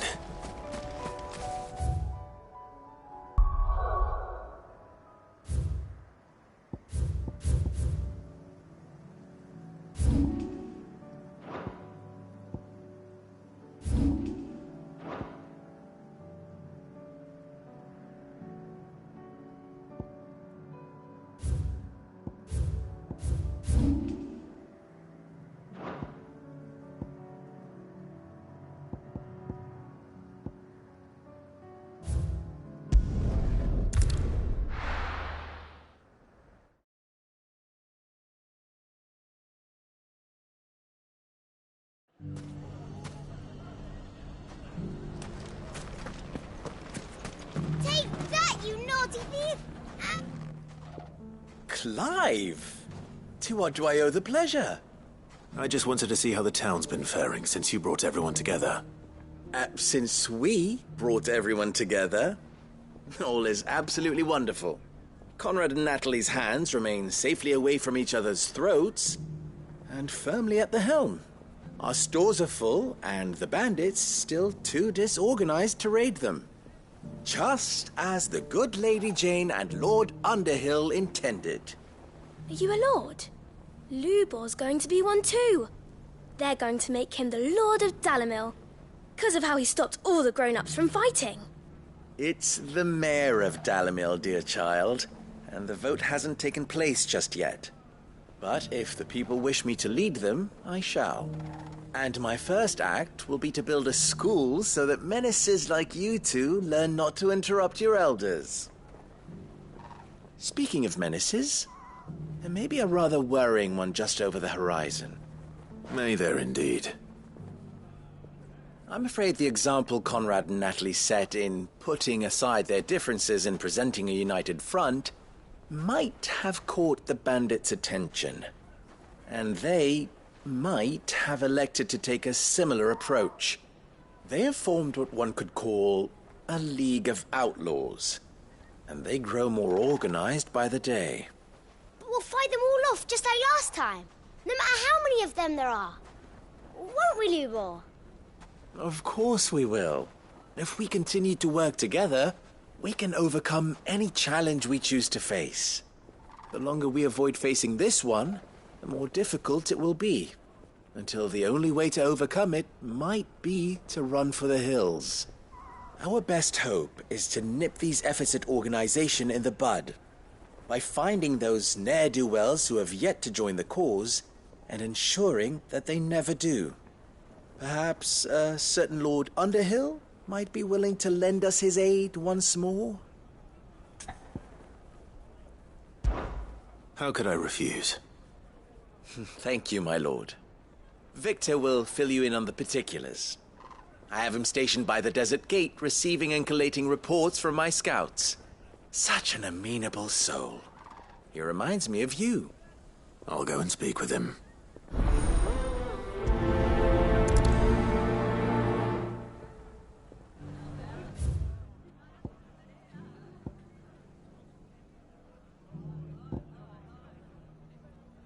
What's the difference between a lord and a mayor? A League of Outlaws. Sounds like we have some competition.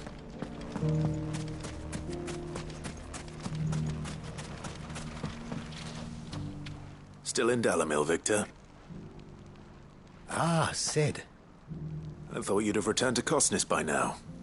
I did. Then I came back. I've developed something of a fondness for the place. And having worked so hard to see it saved from one fate, it would seem remiss to abandon it to another.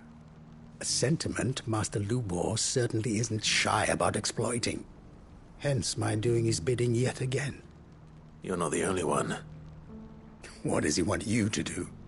He asked for my aid in putting down the bandits. And he said that you might be able to help me find them. Then you've come at just the right time. I was on my way to speak with Conrad about how to organize our forces. There are more camps in the vicinity than we can safely strike at once. But we must strike together, and we must strike soon at as many camps as we can. We can't give this league of theirs time to rally its forces. All right. Which camp shall I take? There's one upriver. Just out there, across the dunes. Leave it with me.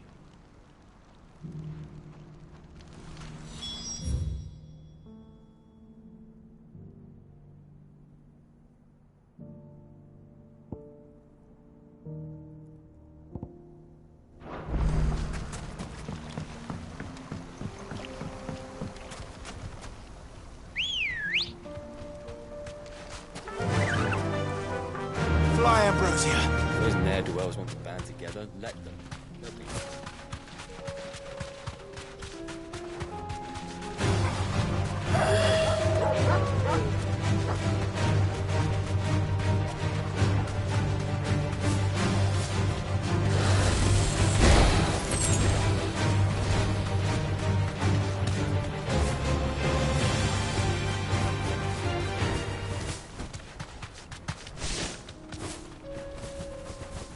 That must be the camp Victor mentioned.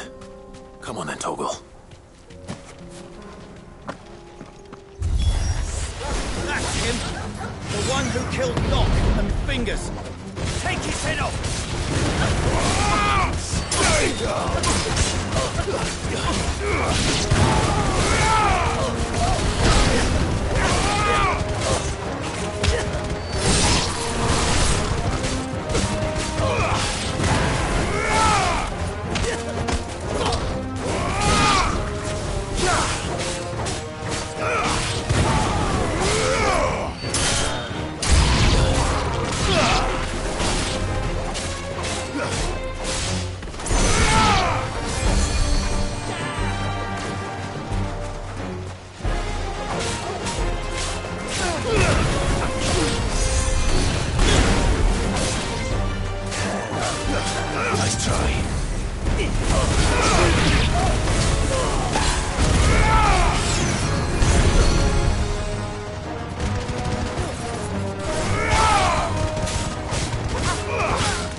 I'd better let Victor know. Sid, where are you? Ah, I see the bandits didn't pose you any trouble. No, but that's not why you're here, is it? No. Something's happened. We need you back in Dalimil. What is it? The whole town's in uproar. They're saying that Lubor is a bearer. What? Seems that one of our parties wasn't as thorough as they should have been. They let one of the bandits escape, and his escape route took him right through Dalimil. Some of the children spotted him, and he was about to silence them. And when Lubor felled him with a bolt of magic, and without a crystal. But that's not possible. It is, if he's a bearer and has been hiding it all these years, which is what people are saying. If he has, well, I wouldn't blame him. No man is branded by choice. Still, all those people see is a man who's lied to them all his life. One who was made a leader of himself when the world believed he should have been a slave. Fuck. I don't know where we go from here, but I know one thing. Lubor needs all the friends he can get right now. You're right.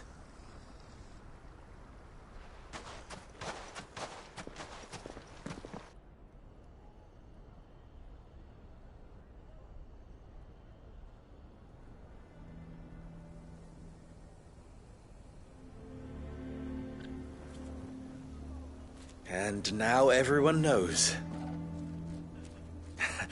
I made it a habit to keep a crystal close at hand for just such an occasion. And when that occasion arose, I forgot to reach for it. Well, it was bound to come out sooner or later. We're sorry, Lubor. We tried to keep running, but we just couldn't anymore. There's nothing to be sorry for.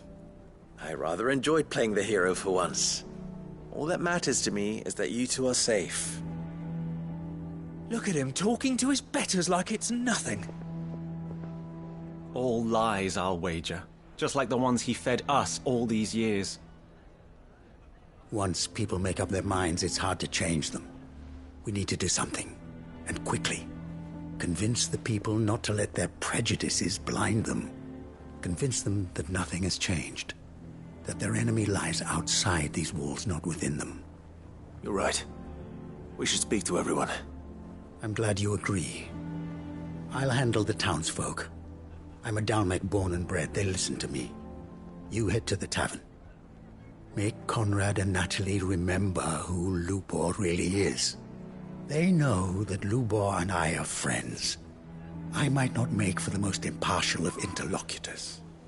Lord Underhill of Randalar's League of Merchants, however, is a trusted and impartial mediator of note. I'll do what I can.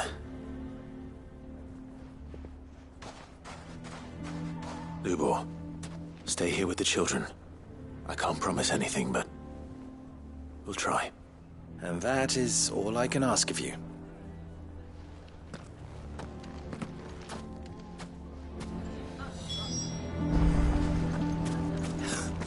Why are you taking the bearer's side, Victor?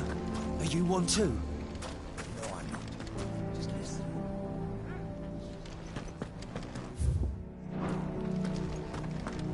Why do they always have to make such a fuss? He knew all along that he was playing us for fools. And we fell for it. We followed him. A bearer.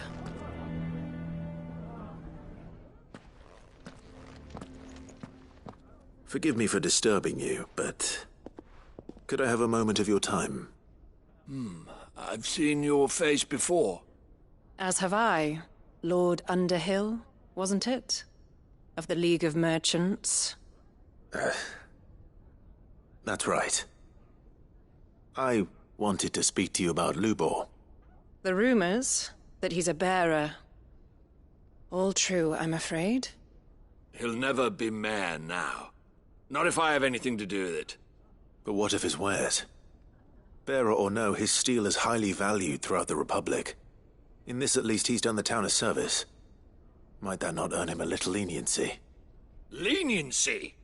He pretended to be one of us when he was laughing behind our backs all the while. I'm sorry, my lord, but he lied to us. He lied to you. He cannot be trusted. So what do you propose? Will you drive him from his home? Close his forge? Perhaps. That is a question for the people of Dalimil, and they will thank you not to get involved.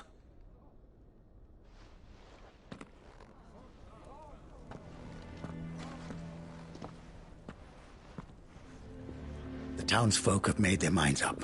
There was nothing I could do. Nor I. Conrad and Natalie refused to consider anything but their own wounded pride. You never know. Once their anger is cooled, they might see things differently.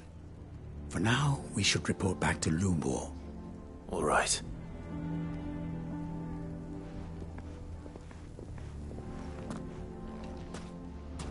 Why do they always have to make sense? Why the hell would Victor take the bearer's side? I assume the situation is hopeless? There's still hope. But...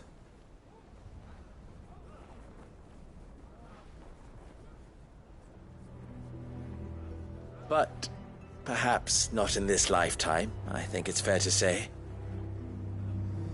You mustn't think like that, Lubor. Give them time. They'll come around. We'll talk some sense into them in the end, you'll see. No, you won't. And your efforts would be better spent elsewhere. But Lubor... Rosina would often tell me that steel does not lie, that a blade is a reflection of the smith who forged it. To yourself be true, that was her point. Rather an ironic one when you consider that her life was taken with a blade of her own making. But I do not doubt that she was always true to herself and what she believed in, right to the end. And so must I be. I must do what I know to be right, no matter what others might think of me. And now, I know what that is. I must embrace my new role of villain so that the people of Dalimil have something to unite against. For only united can they hope to stand against the threat that awaits them. I'll need to make a suitably dramatic exit, of course. Don't go, Lubor. You're the only one who was ever kind to us. We'll be all alone. Again. Trust me, little ones, it is for the best that I go. Not only for the town, but for you, too. How could it possibly be for the best? These children need you. The least you can do is give the townspeople a chance to change their minds. They would not take it, Victor. It's over. Over, you say? And so just like that, you're going to throw this town and these children to the wolves? I thought you were better than this. But it seems you had me fooled as well. Victor. Forget it. Do what you will. You sure you're making the right choice, Lubor? Of those available to me, I believe it's the best one. Yes. Ah, but where are my manners? Here. Your reward for clearing out that bandit camp. Right then. I have packing to do. If there's anything I can do. Anything. I'll bear it in mind. Thank you.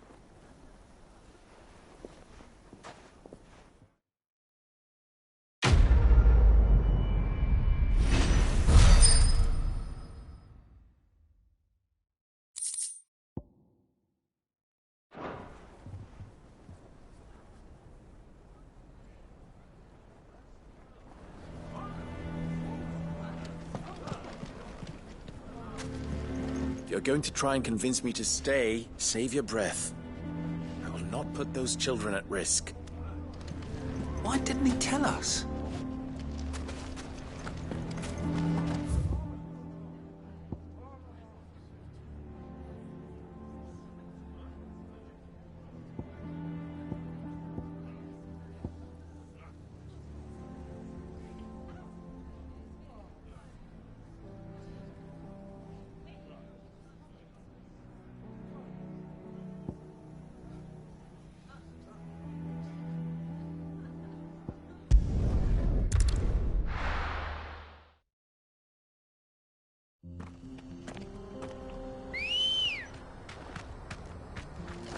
come on. Faster!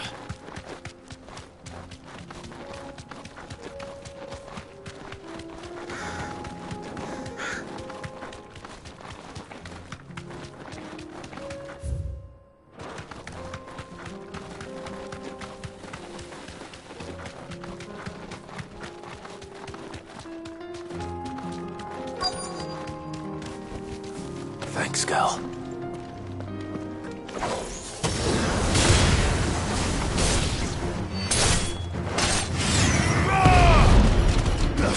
Too slow.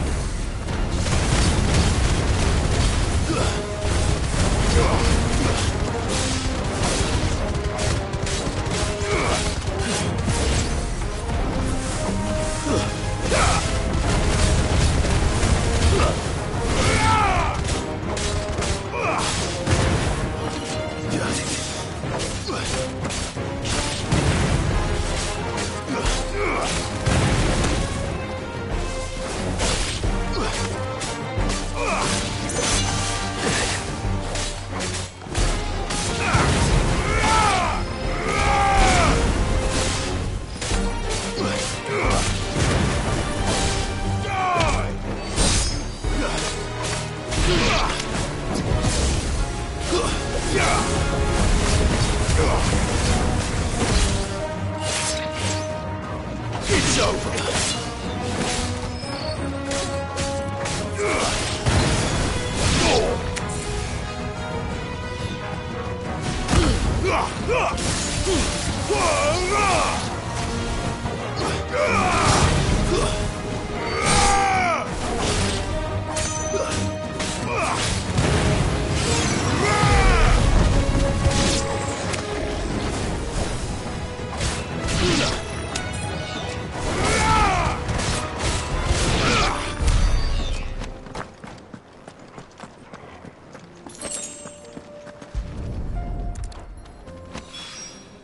Two down, one to go.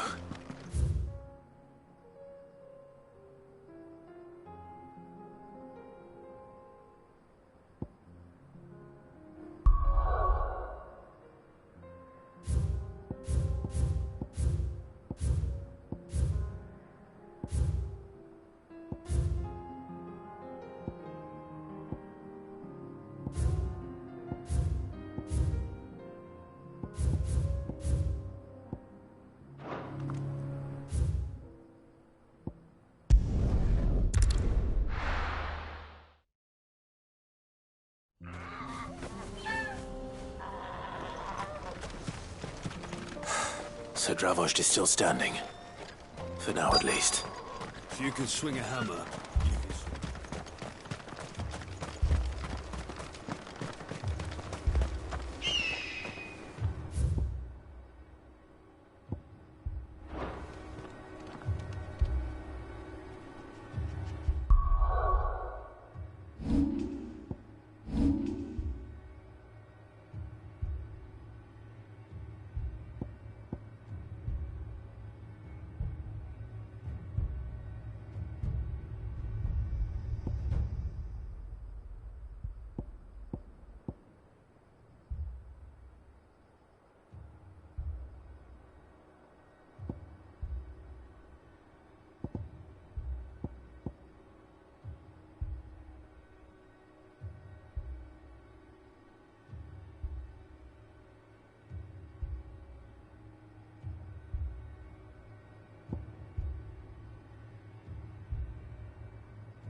Clive!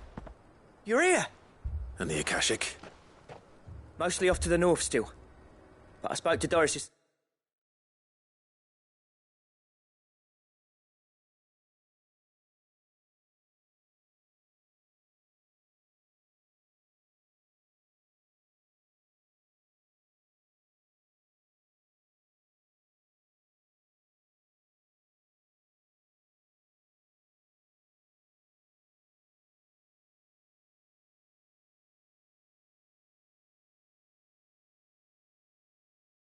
Scouts, it turns out things are worse than I thought. There's swarms of them out there. Told old Snotty to be ready to seal the north gate. That should buy us some time if we need it. Enough for the villagers to barricade themselves inside their homes, at least. Well done. Welcome back, Sid. I'd never have guessed, you know.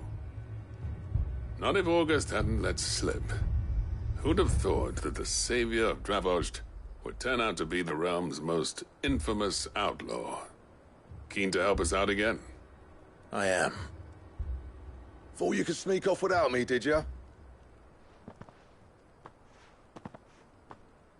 Blackthorn. Oh, what are you doing here? One of the scouts couldn't keep his voice down. Unlike my best mate who didn't think I deserved to know. So then, how long's it been? Long enough for us two to turn into a pair of old codgers, I see. That your idea of an apology? Prick. Don't listen to him. You only did what you thought was best. For the village and that. I did, yeah. But that ain't the whole of it. Vulcan, our master, didn't leave the chiefdom to the two of us. He left it to me. The best blacksmith in Dravost, barring himself, of course. Bloody stupid tradition, in my opinion. If someone's got talent, you should let them practice their craft, not ask them to settle petty feuds and barter for grain. Our master wasted half his life that way. I wasn't about to let that happen to me. So you wasted half of mine instead? You're what Dravost needed. Under me and my precious ideals, this place wouldn't have lasted a year. So I left to devote myself to the work and spare you lot the consequences. I may be a selfish prick, but I only did what I felt I had to. What you had to do was your duty! Even if it meant we all starved? Enough. This is no time for bickering. You can finish beating each other up once Dravost is safe. Fine. I've said my piece anyway. Yeah. So have I. Sorry, Clive. I shouldn't have stuck my nose in. We're short enough on time as it is. Still, give us a mo, would you? I need to get my head straight before any of them Akashic try to bite it off.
You, ready for the off, then?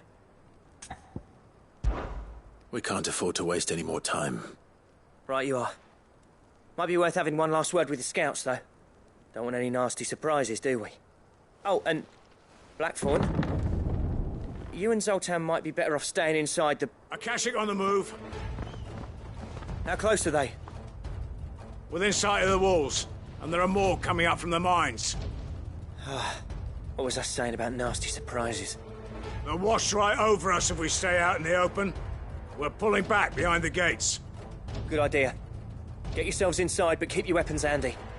Understood.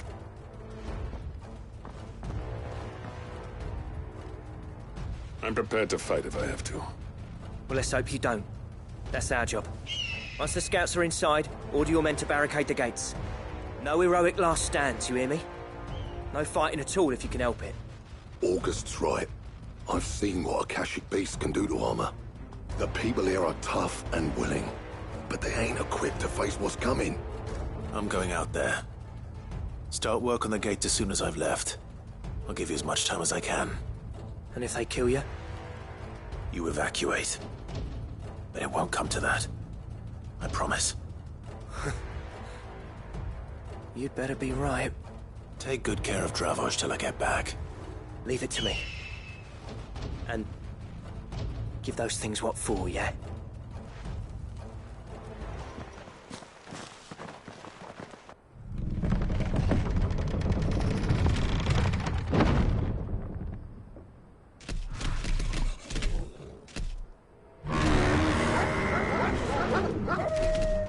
All right. Which one of you's first?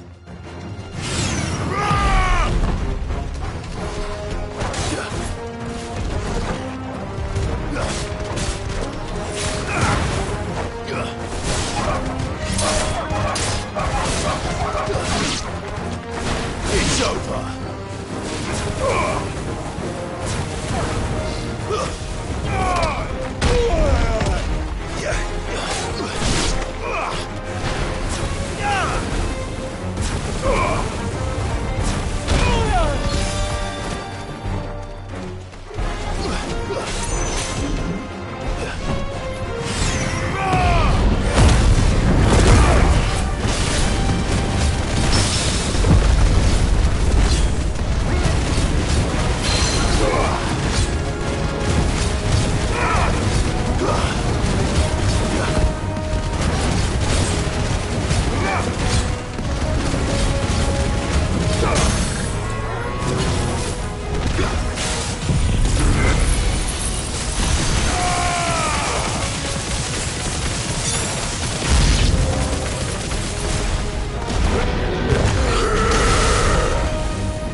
not?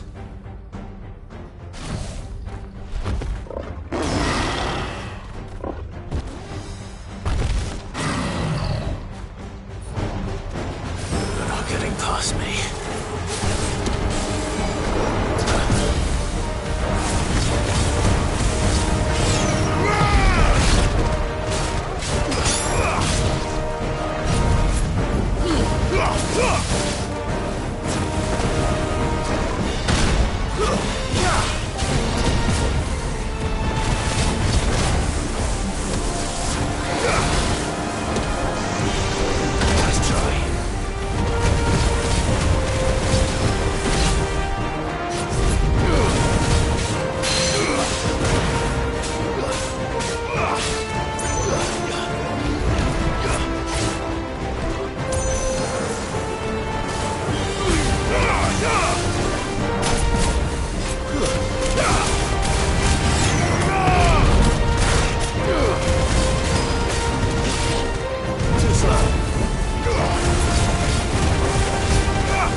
Now, the question is, did I miss any?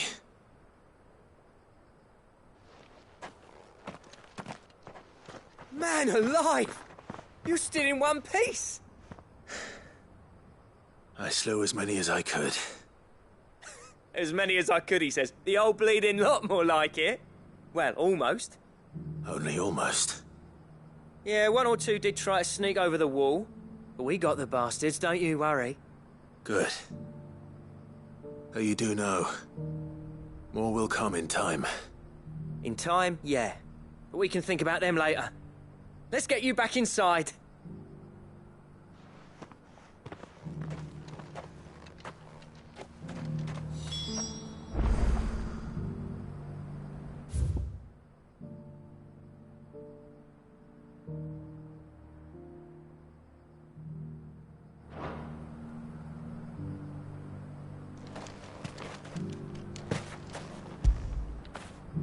After it.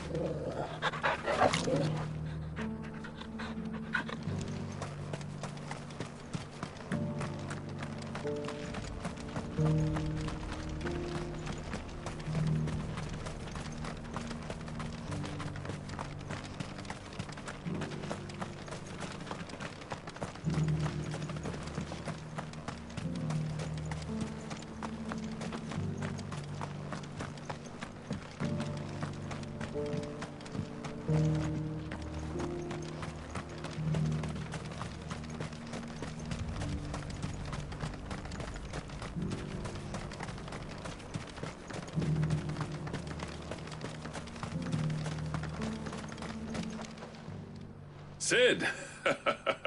You're even more fearsome than your reputation. Enough to give those Akashic monsters nightmares. I almost felt sorry for the wretched things. But mostly, I felt grateful.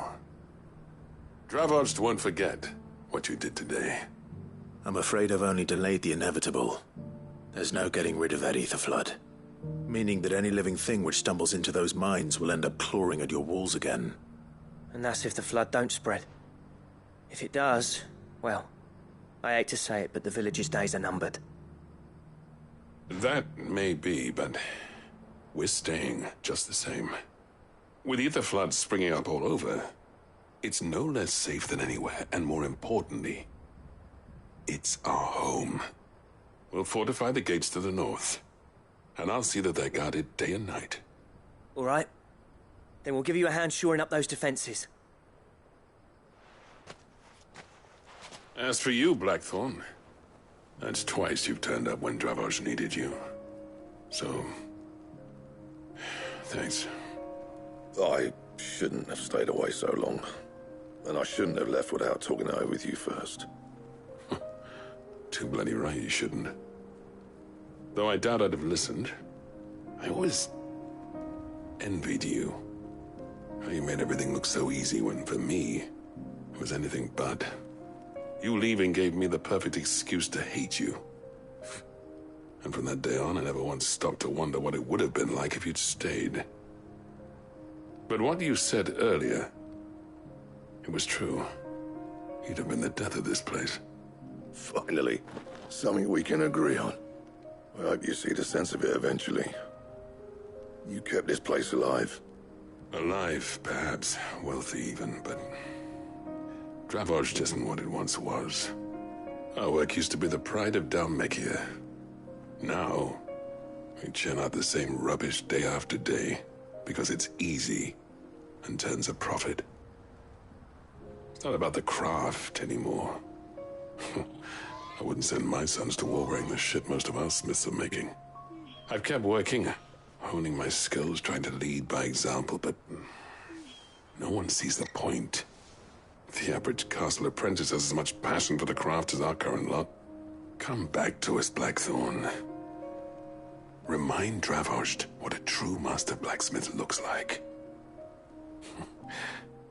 I'll even man those bellows of yours if it means we can work at the same forge again. That's a kind offer. Kinder than I deserve. And I wish I could accept, but I'm needed elsewhere. There's people who trust their lives to my steel, and I daren't let them down. Fair enough. But that doesn't mean I couldn't visit from time to time. Let's see if we can't rekindle this town's passion for the craft, shall we? I'd like that. Just be sure to tell Snotty to let me in the next time I come calling, yeah? Knowing him, he'd let you in anyway. Blackthorn. The Master Smith turned outlaw, back in my good graces. I never thought I'd see the day.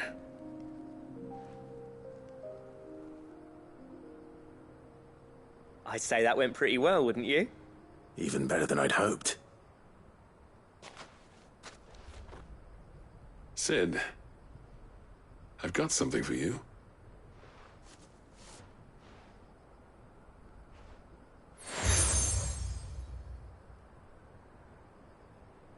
And this is? A token of our lasting gratitude. But I'm of a mind to make you a far grander gift. Designs for a certain sword have been passed down from chief to chief for generations. Now hold on, Zoltan. There's a reason no one's made that blade in centuries. There's not been a craftsman equal to the task.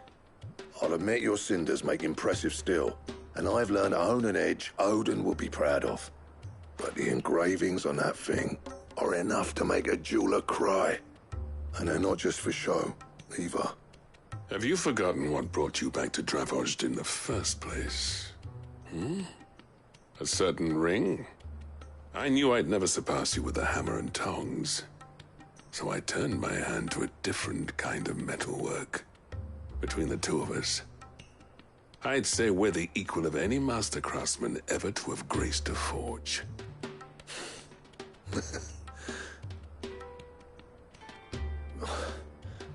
You know what?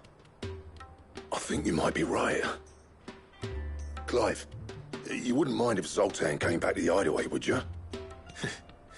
He's more than welcome. As long as he can keep our secret. Right. Zoltan, get your tools. We've got a legend to forge.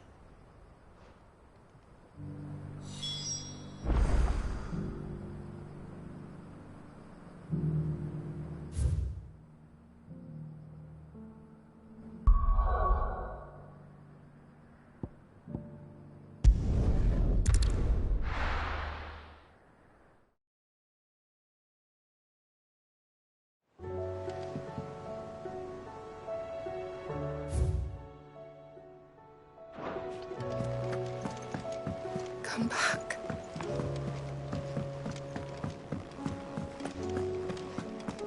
Oh, don't tell me we've run out of Papio nuts and all.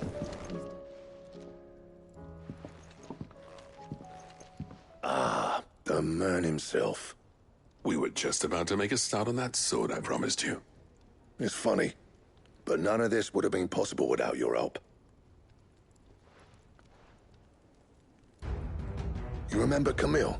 We'll be using his leatherwork for the grip. The steel, meanwhile, will be tempered in a fire, burning the cinders you charmed out of old Zoltan here. And that whetstone from the Outer Isles? That'll be what gives the blade its edge. And the final flourish will be my talented colleagues' engraving. A team effort led by the greatest blacksmith alive. Now, save that talk till the thing's finished, yeah? Right. I'm ready if you are. To the bellows it is, then.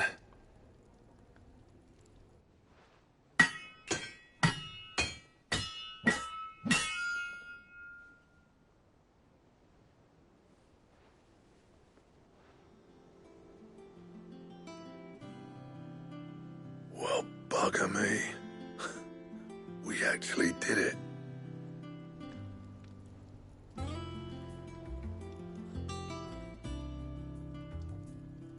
The sword to end all swords. Ragnarok. It's quite something. I trust you'll take good care of it. Thank you. Both of you. So, does this make you pair the greatest craftsman alive, then? This? Nah. This was just following the footsteps of the greats of old. It'll take more than that to earn us our place in history. But we're up for the challenge. Here. A list of materials. Zoltan and I got talking on the long road back from Dravozd. We reckon with those items there, we could craft something even better than the Ragnarok. Something worthy of a legendary outlaw like yourself. That's a weapon I'd like to see.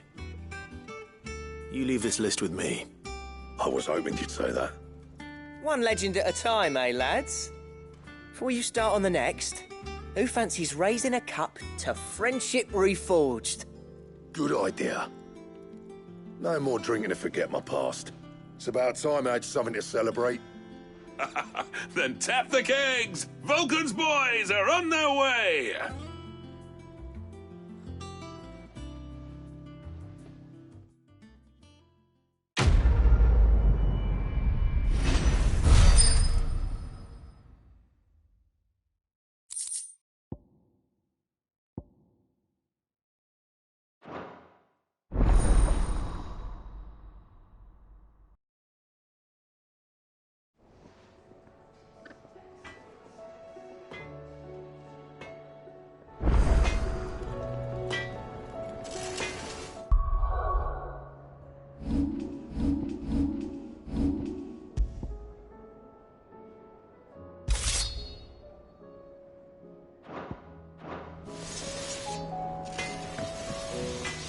Trouble with your gear, or... What do you want?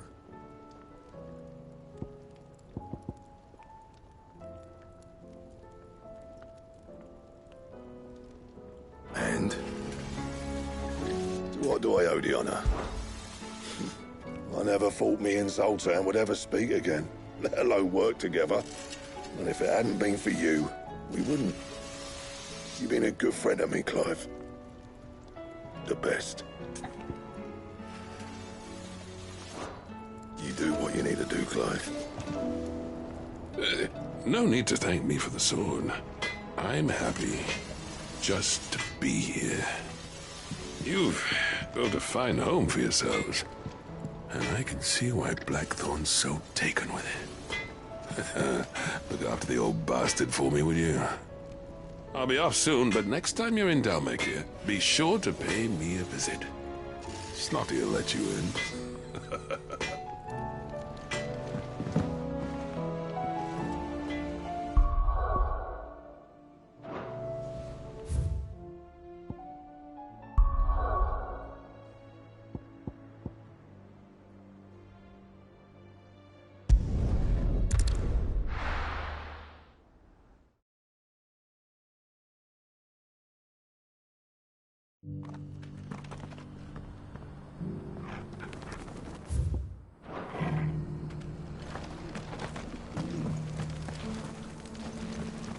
The bearer of the burning quill is within, my lord. Prithee enter.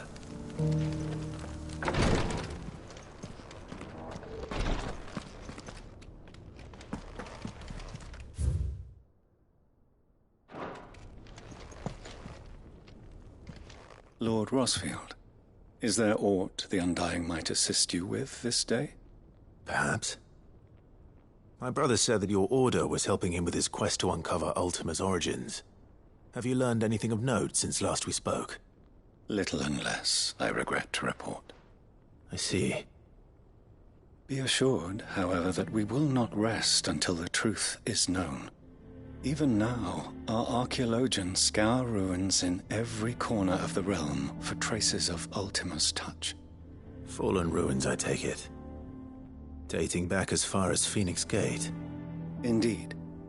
Ultima's thralls are oft sighted among the remnants of the fallen civilization, as if protecting the secrets concealed within. Secrets we'd see unearthed. Should our methods be of interest, my lord, mayhap it would please you to observe some of our number at work. Would that be possible? Of course. A survey is being conducted not far from here. Perchance you are familiar with Kretov, a small hamlet built around a fallen airship.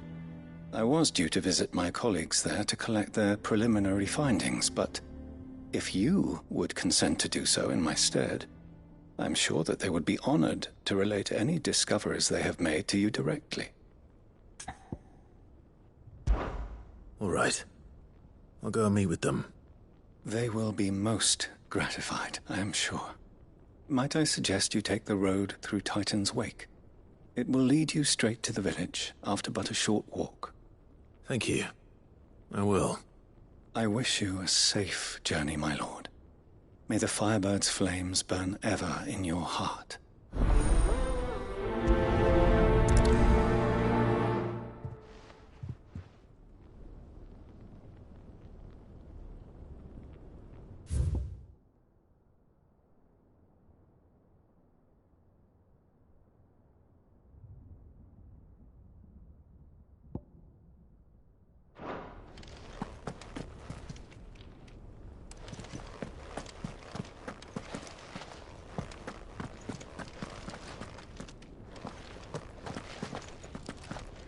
The greater number of our order live among the masses, hidden in plain sight. Even here in Tabor, our brothers and sisters pose as common folk. If any should reveal themselves to you, I beg you keep their true identity secret. A village built around an airship. Sounds like another Lost Wing. I hope the inhabitants are just as friendly.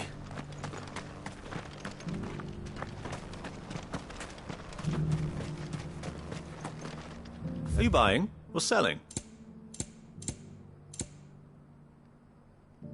Come again.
Back.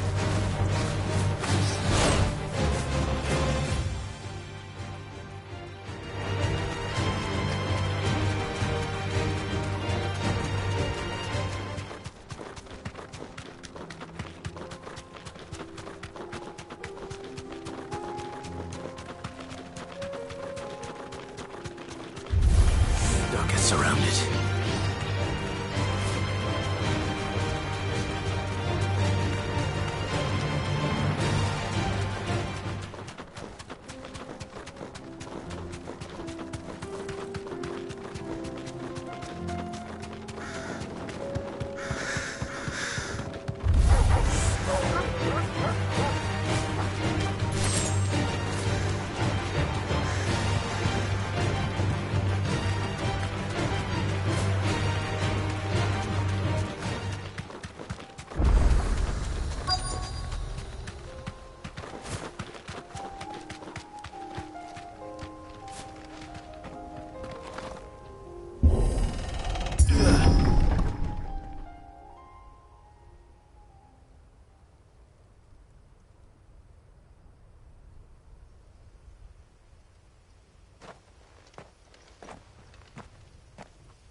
Oh no.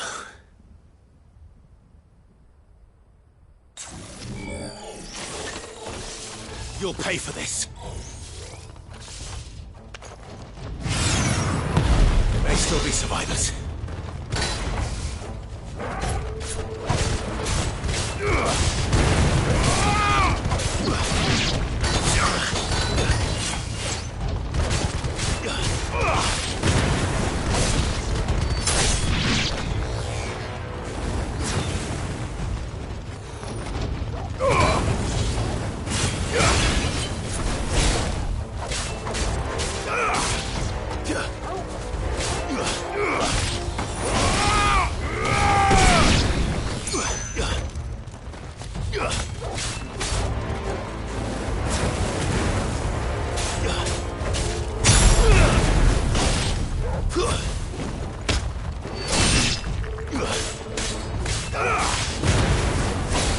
Stay down!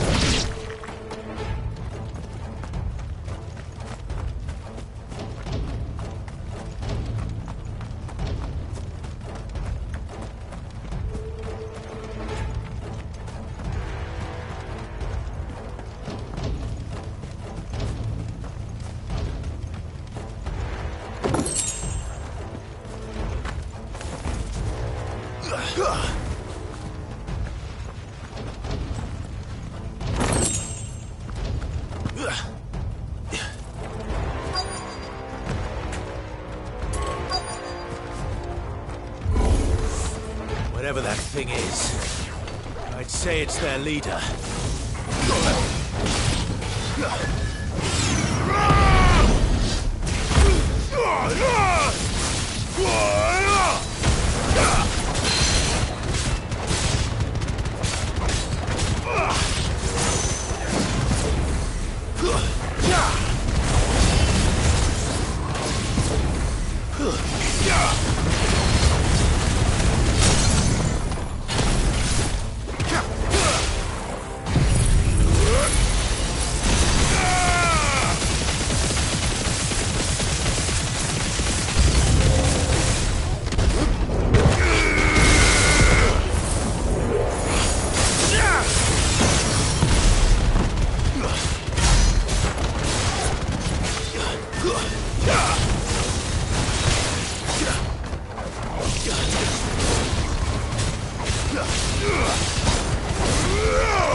Enough!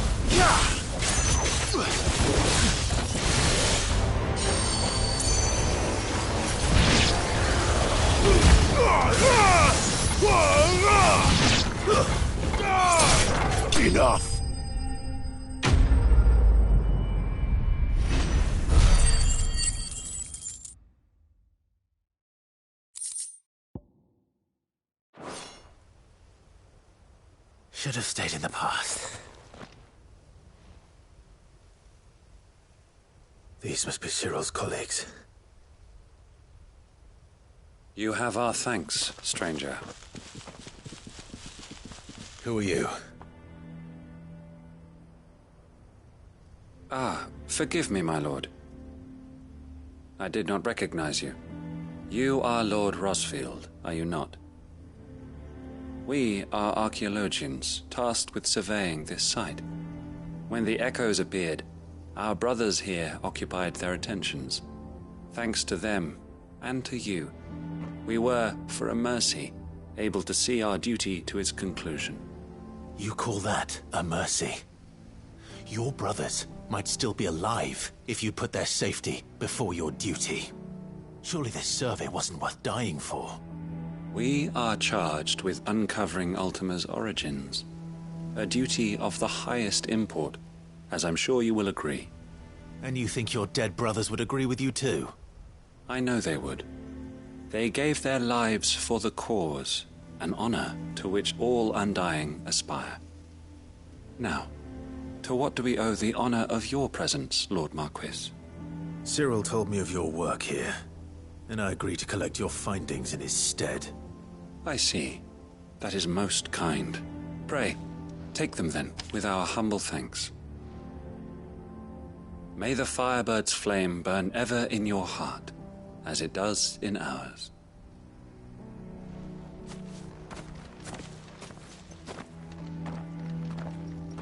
It's one thing to lay down your life for another. But for a survey...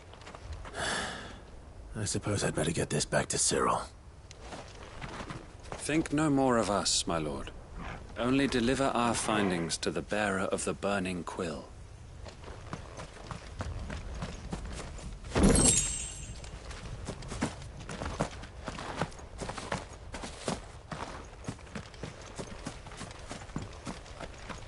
Let us continue then.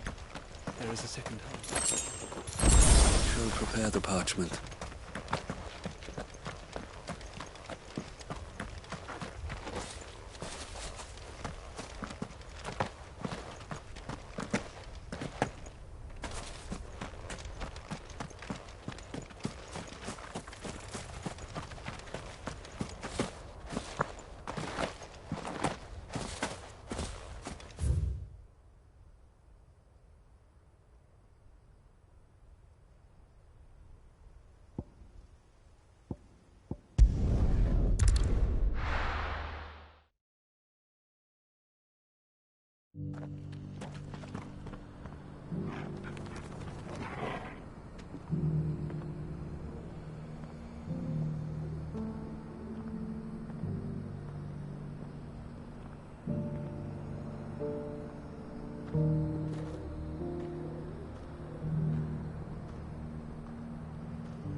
Ah, you are returned, my lord. I Collected your colleagues' preliminary findings. Here, take them.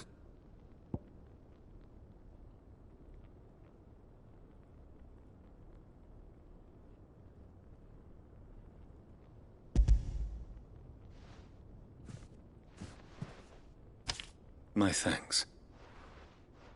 I shall study them, and inform you forthwith if I discover aught that might aid you in your fight against Ultima. Cyril, your survey party suffered several losses in Kretov. Losses which could have been avoided, had the others not chosen to complete their work, instead of saving their friends. Were these your orders? No. This was their choice. Every Undying devotes his life to the service of the Phoenix. It is our sole duty, and should we die in discharging it, so be it. Even when death is avoidable.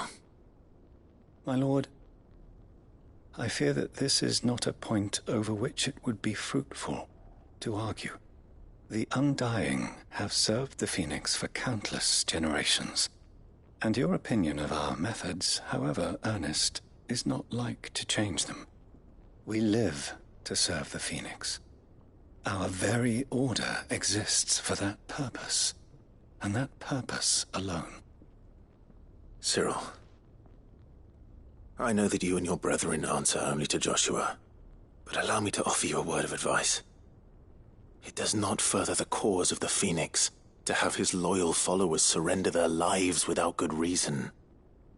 Provide your survey parties with an escort, that they might live to do their duty for years to come. Think not only of how you can serve the Phoenix, but how Joshua would want you to serve him. Please. For all our sakes. I thank you for your advice, my lord. If you will permit me to respond, our faith in his grace, Joshua Rossfield, is absolute. And we of the Undying will do what we believe is right to fulfill our duty unto him. As first shield to the Phoenix, I am sure you understand what it means to do one's duty. I do. Then we are of the same mind. And it is my hope that we may continue to do our duty together.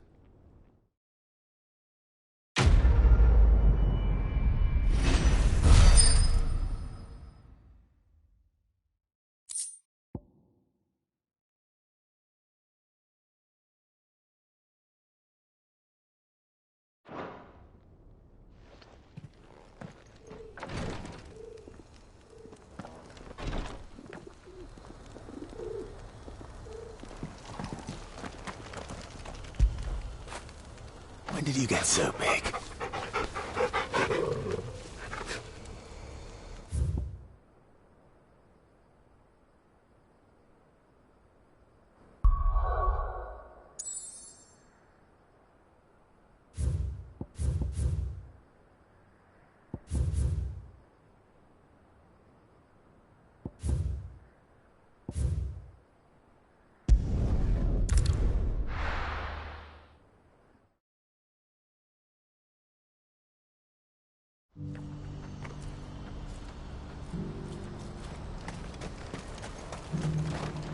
Well met.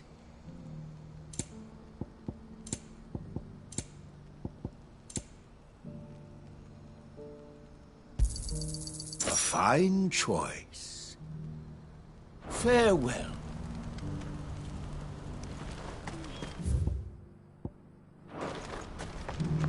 What's happened? Guards at the gate. Ah, Clive. You'll be pleased to know that the negotiations are progressing well. That is good news. Yes. Our comrade in Randala has just sent word that the contract should be signed very soon. But I still have much and more to prepare. It's a huge undertaking moving this many bearers at once. You couldn't do me a quick favor, could you?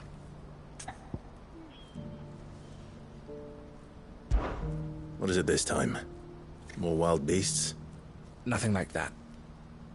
I just need you to go over to the caravans and ask El how long we have until the bearers arrive.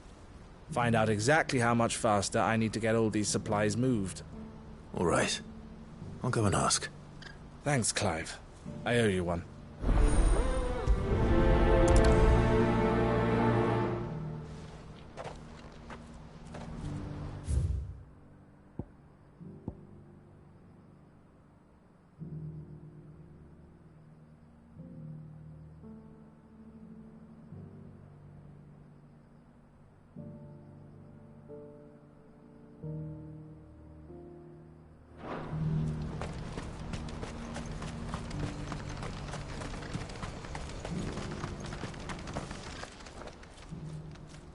Don't blame yourself, El.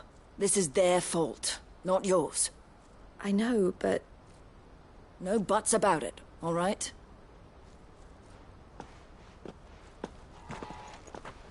Is something wrong? Vonnie came to give me a message from our intermediary. The talks with the Republican army have fallen through. They've reached an agreement with the Silver Peak Consortium instead. Though prices have fallen of late, we deliberately offered above the going rate to try and deter other bidders. But the Consortium offered double what we did, and the army jumped at the chance. And you had no opportunity to make a counteroffer? None at all. And we were so close. El? What's happened? I saw Vonnie leaving. She didn't look happy. And with good reason.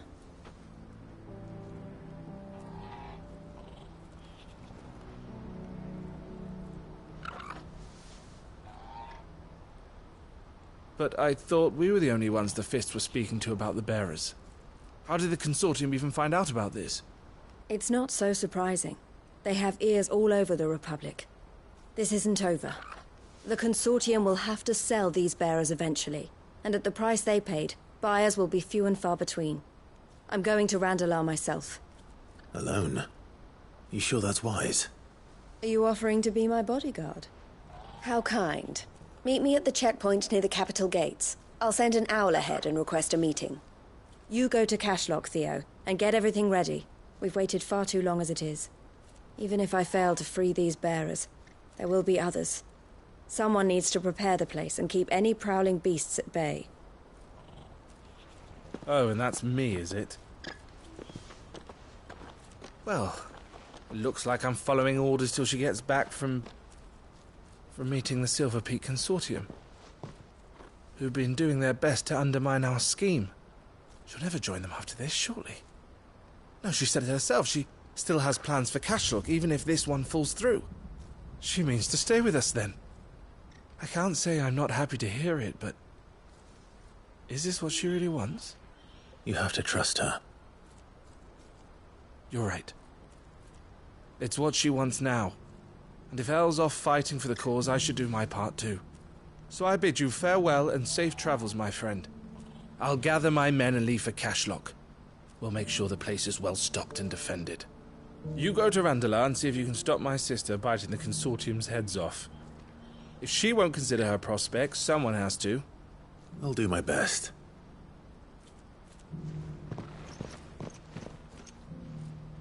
All right. To Randalar, then. And better not keep Eloise waiting.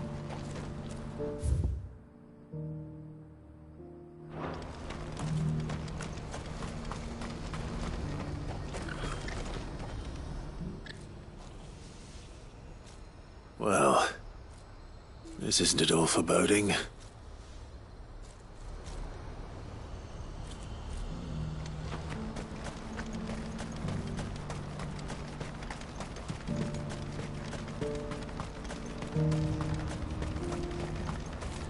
What I wouldn't give for a hot meal. Looks like this is the end of the road for us. When are they gonna let us through?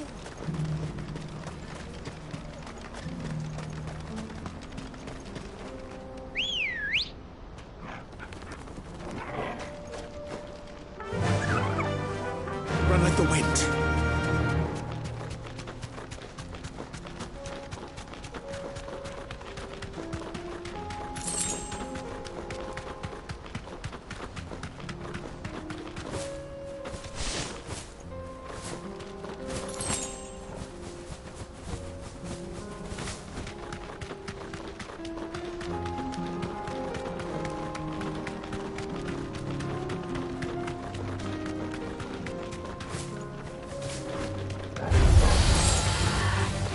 thanks, girl.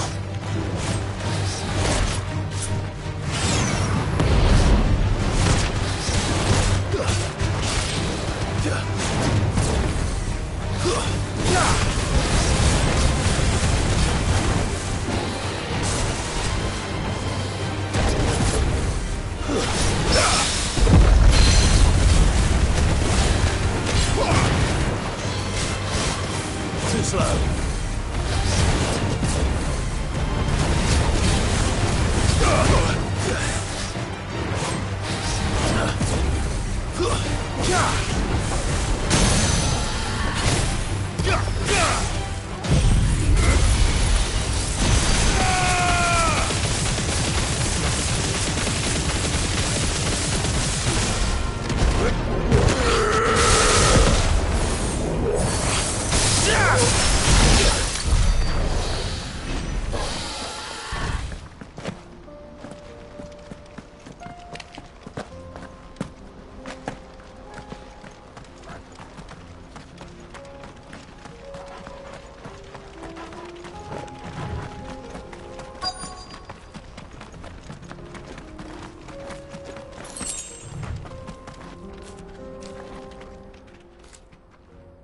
I hope I didn't keep you waiting.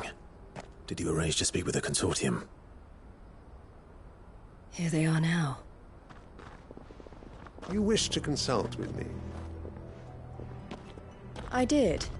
It's about the bearers you recently purchased from the Fist. We had all but finished making arrangements to buy them ourselves, and then you stepped into the fray. You misunderstand. The consortium had an interest in purchasing them from the very first. It was only our regard for you that kept us from bidding. But your hesitancy in accepting our offer to you suggested that the regard was not mutual. And so we resumed our business. I did not hesitate. I am simply not inclined to make such decisions without first giving them due consideration. But what is done is done. Come then. How much do you want for them? Alas, you are too late yet again. We rarely take on such unconventional merchandise without a purchaser in mind. The bearers belong to him now. Who is your buyer? A trader from across the water. A most demanding fellow, if it's any consolation. He insisted the bearers be fed, dressed, even given their own bunks for the voyage over.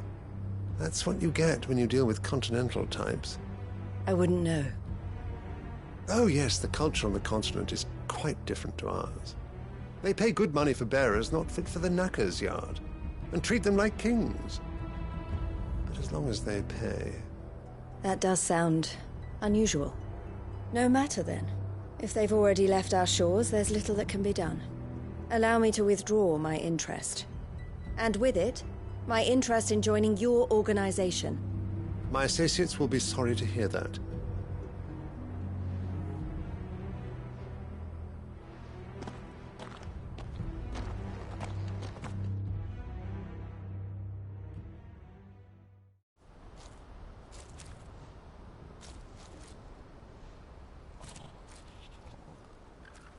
I'm sorry you weren't able to save them. As am I. But I only have myself to blame. He was right, you see.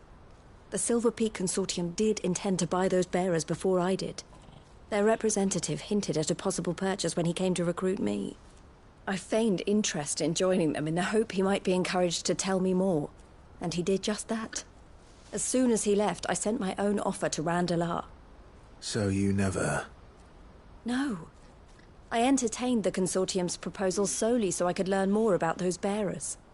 But I was a fool to think they wouldn't find out. I knew exactly who I was dealing with. You tried. I did.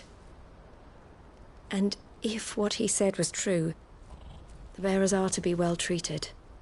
Which is something, at least. But they deserved more. I wanted so badly to see them freed. Eloise! Eloise! Word from Cashlock.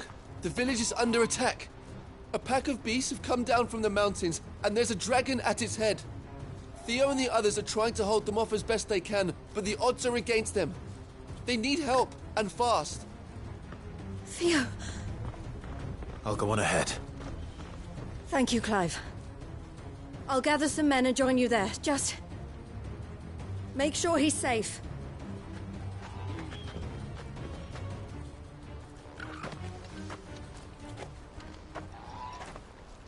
Hold on, Theo. I'm coming.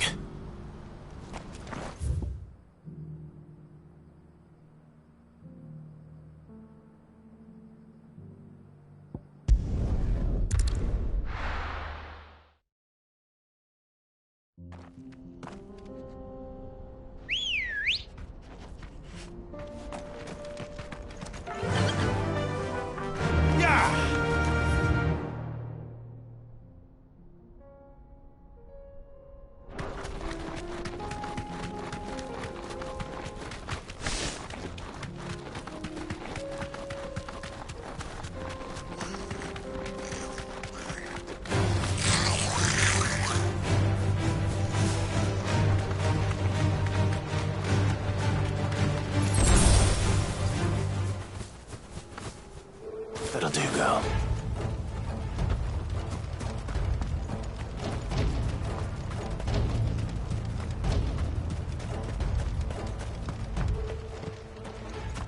Where's Theodore? Upriver! He led the dragon that way to keep it from the village, but the whole area's flooded with ether. We just have to pray he makes it out in one piece. I can do better than that. Torgal, with me.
Creatures have already turned.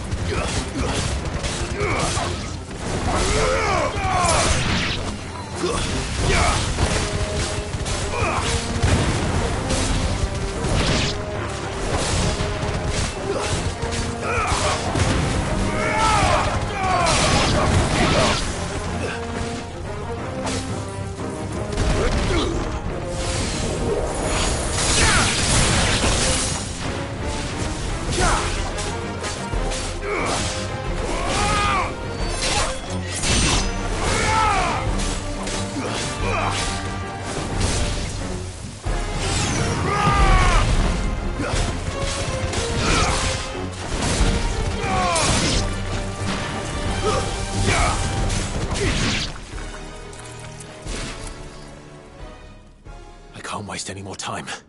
I need to find Theodore before that dragon does.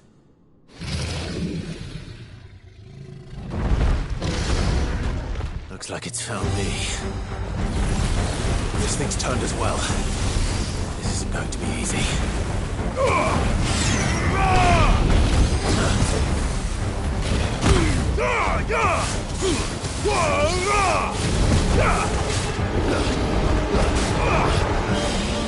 Too slow.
Theodore, you had me worried for...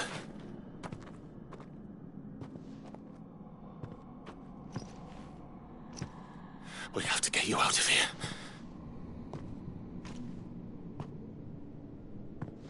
I think it might be a little too late for that. Bearer or no, there's only so much ether a man can take, and that Drake just wouldn't let me leave. You have my thanks, Sid, for finishing what I could not. For keeping Elle's dream. Theodore!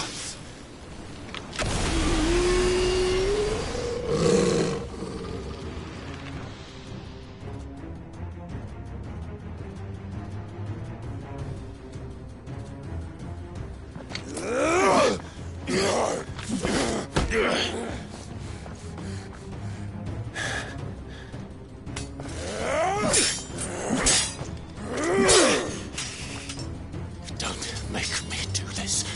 Stop it, Theo! Stop! Stay back, Eloise! He's turned. And so will you!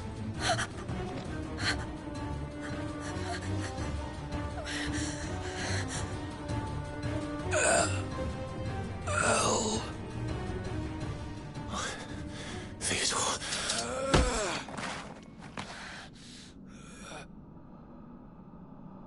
Take care of my sister. Theodore, wait. Goodbye, Elle.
Thank you, Clive.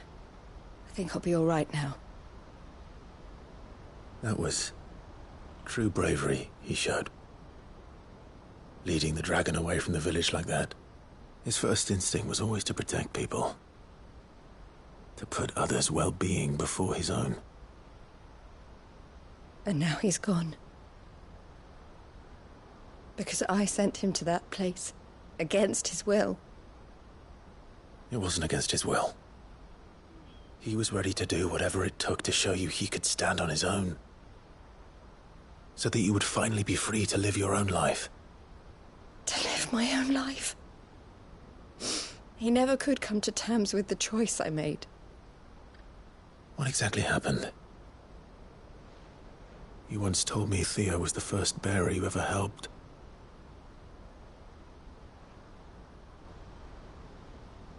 We grew up in Canva. We were born to one of the great trading houses. And I was chosen to inherit the family business. I had my father's head for figures, you see. Theo did not. While I studied the art of commerce, he played at soldiers instead. A late bloomer. In more ways than one. For unlike most bearers, it wasn't until his 15th summer that his powers awakened. My parents tried to drive him out of the house and into the care of the constables. But before they could, I took him into mine. Theo told me something else. He clearly admired your devotion to the cause of freeing others like him from slavery. But he said you deserved a better life than this.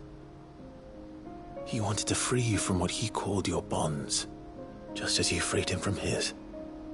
I would be lying if I said I had not wondered from time to time how much easier my life might have been if I had allowed Theo to be taken and devoted myself to the family business instead.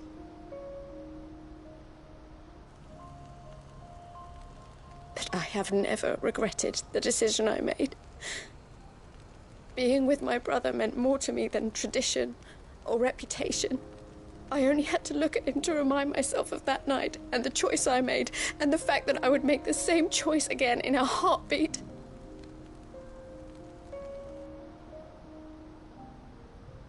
He was never a burden. How could he even think that? If anything, I was the one who weighed him down. You weren't, Eloise.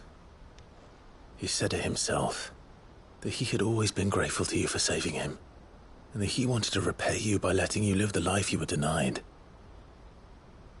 Neither you nor Theo weighed each other down. You loved one another. You did whatever was necessary to continue living your lives together, and you always would have. You're right. All I ever wanted, all I ever did, it was so we could be together. Oh, Theo, why did you have to...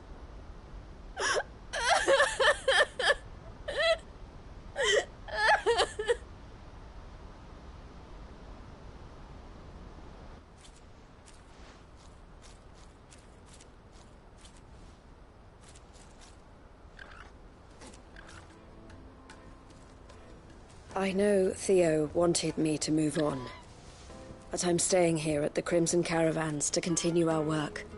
We can make a difference here. We can help people, save them. I need nothing more from life than that. So I'll carry on doing what we do, ensuring that goods, people, bearers get where they need to be, bringing smiles to people's faces just like we always have, and to Theo's. Wherever he is. This is the life I have chosen. The life I will always choose. I've made a choice of my own, to continue helping you however I can. Whenever you need it. Thank you, Clive. Let's go on together then. For Theodore.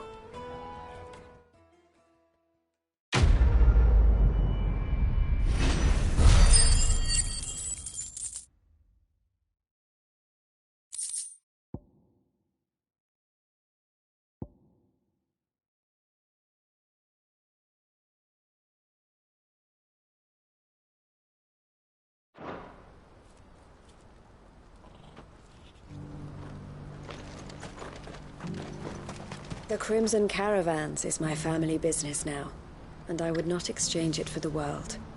I brought Theo here to be safe, and I have never looked back since.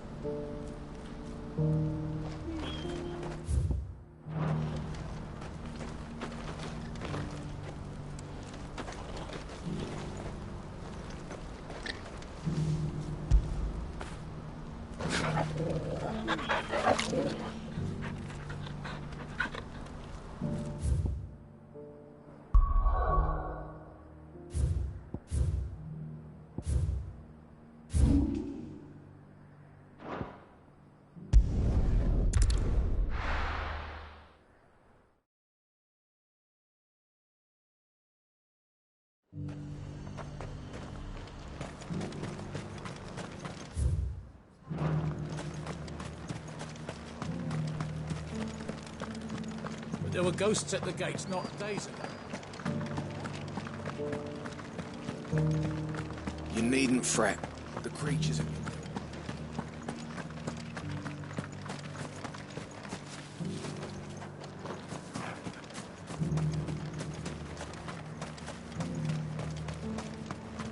We're still alive, aren't we?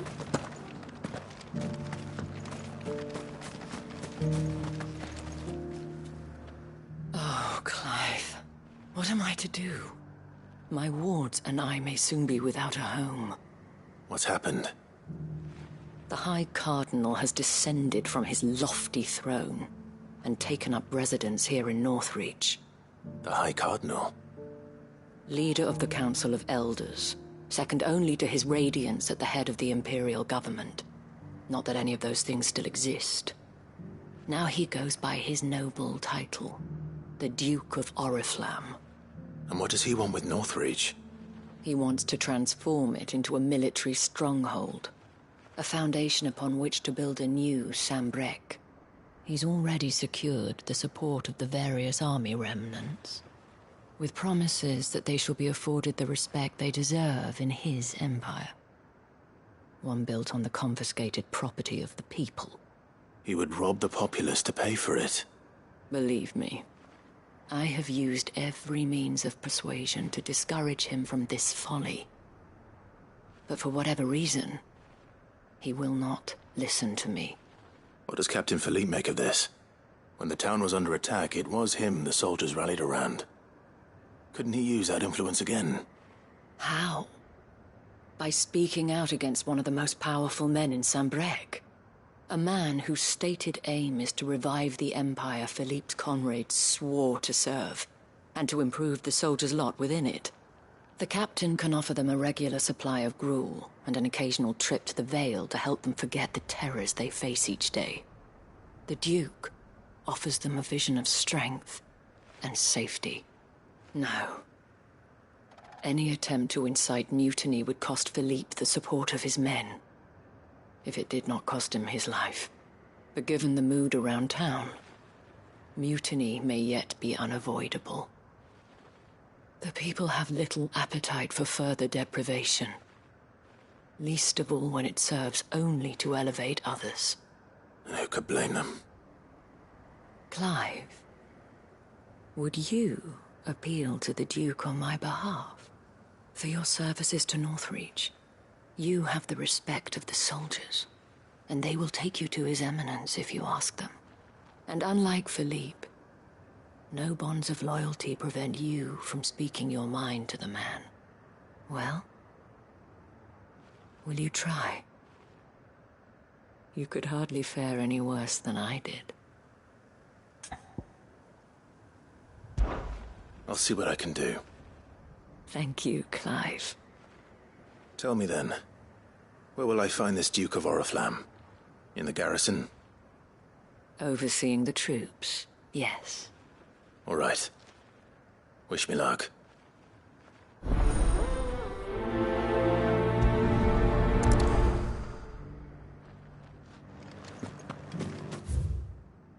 I may have met this Duke before, at the Remembrance Ceremony. Let's hope I didn't make a strong impression.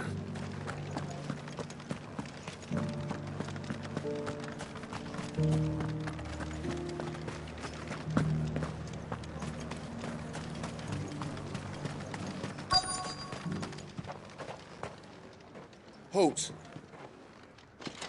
Oh, sorry about that. You're the dame's man, aren't you? You got some business with the captain? No, actually. With the Duke. I was hoping I might be able to speak with him. We're under orders not to let any civilians pass. But you should be all right. His Eminence has heard all about you and your heroics. Wait here. I'll go and ask.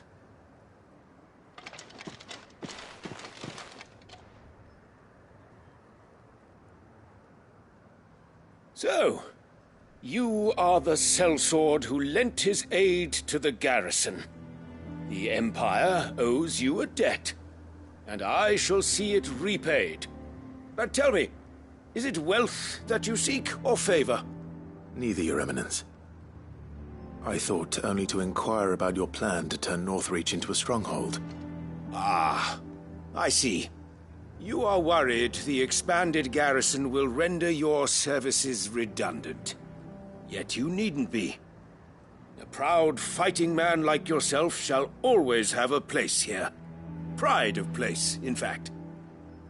For too long has the contribution of the noble soldier been under-reckoned. But no more. For it is they who shall see the Holy Empire rebuilt beginning right here in Northreach. Why here, Your Eminence? The town has been fortunate enough to escape largely unscathed from the recent troubles. Her defenses are sound, and her garrison well prepared. Which is more than can be said for Oriflamme or Twinside. The Empire wants for a capital, and I believe Northreach to be the perfect place. With Caer Norvent as her citadel. Once we have seen to the refortification of both the town and the castle, we need only build a wall around both to create a city that would be the envy of the twins. Plans are already underway for the construction. Soon enough, these thralls shall learn that they are no match for the might of Sanbreque. I fear you underestimate how dangerous these creatures are, Your Eminence. Should they return in force, you will need all the people of Northreach to come together in defense of the town. Something they may be loath to do if they've been deprived of their worldly goods. The people will do as their leaders command.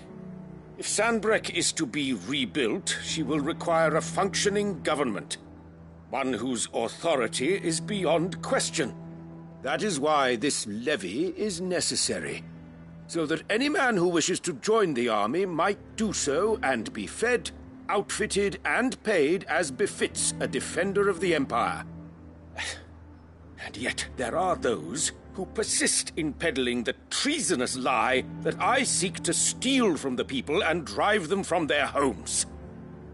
I suspect they're afraid of losing what little they have left. Precisely. The common folk have little and less, and you mean to deprive them of even that. You would sow the seeds of your new empire in your own salted earth. Sabine, we have discussed this. Yes, and I told you then how putting the empire before her citizens would lead only to revolt. Without an empire, there are no citizens. And in yours, there will be only beggars. Is that what Griga wills for her people? Do not take her name in vain, Sabine. I'll come back later.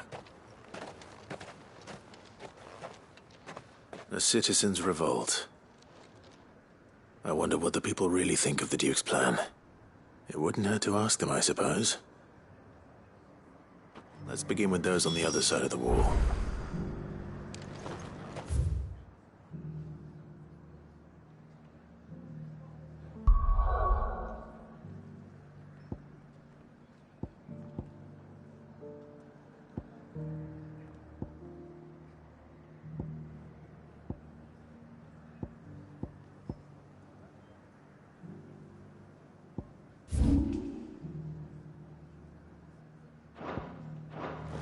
Sabine, you are embarrassing me. As long as you remain...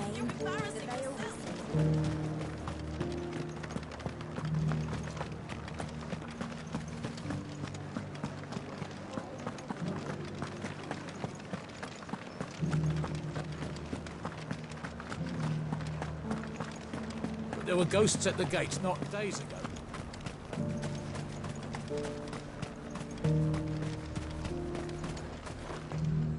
And what can I do for you?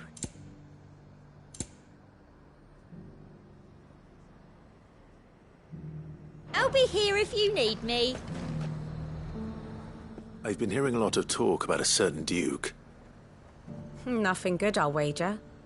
Going around acting like he owns the place. And with hardly a word to the dame. This is her town, not his. I take it you'd rather she was in charge. As far as I'm concerned, she still is. Just need his eminence to sod off back to Oriflamme. Why, you storm is...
question, if you don't mind. What do you think of the Duke of Oriflamme? Don't get me started. You build a life for yourself somewhere, earning for some noble to turn up and tell you you've got to hand it all over to him. If he thinks his name and his chains give him the right to empty our purses, he's in for a rude awakening. We'll do whatever it takes to keep what's ours. Whatever it takes.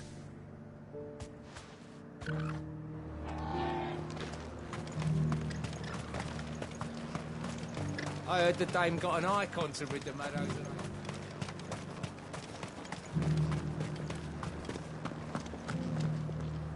All right there. What is it you're after, sir? Just your opinion, actually. I wondered what you thought of the Duke of Oriflamme. Oh, him. Not much. None of us traders do. It's thanks to nobles like him that we had to set up shop this side of the wall in the first place. Couldn't have the rabble getting any closer to the holy capital, could they? And now he's trying to drive us out completely, threatening to take everything we got from us if we don't clear off. If the dame said she wanted him run out of town, I'd be straight through that checkpoint, tar bucket in hand. Well, the people seem united enough. What about the soldiers?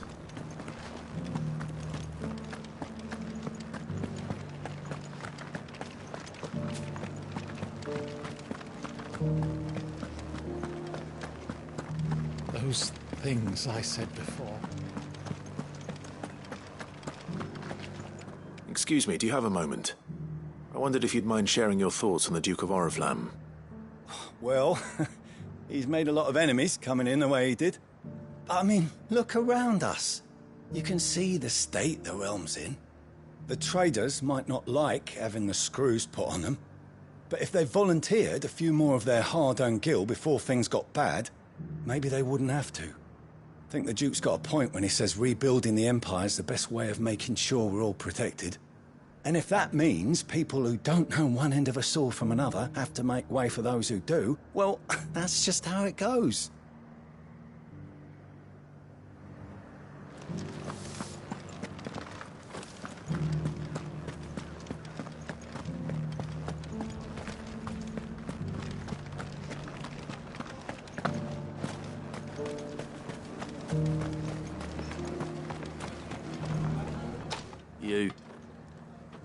You're the one who was talking to His Eminence. On the dame's behalf, yes. I was trying to persuade him not to take the people's goodwill for granted, but it seems my words fell on deaf ears. What do you think of his plans? I'm a soldier, mate. He tells me what to do, not the other way round. Listen, I've got nothing but respect for the dame, but I've got a family to look after. That's where my loyalties lie, not with the town or the Empire, but with my wife and children. If the Duke can get us the men and the equipment we need to fight off those blue-skinned bastards, I don't care how he does it.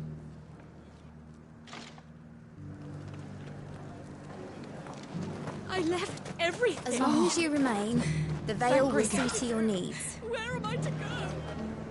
Don't have to go anywhere. The dames. Sabine, you are embarrassing me. You're embarrassing yourself.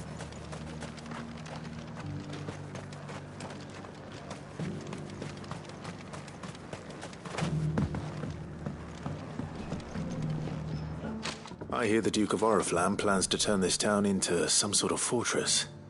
Do you think that's a good idea? It's not for me to say.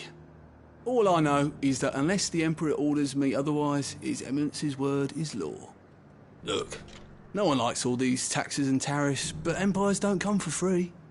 Once Sandbreck is back on her feet, we'll all reap the benefits. Let's see what Philippe makes of all this.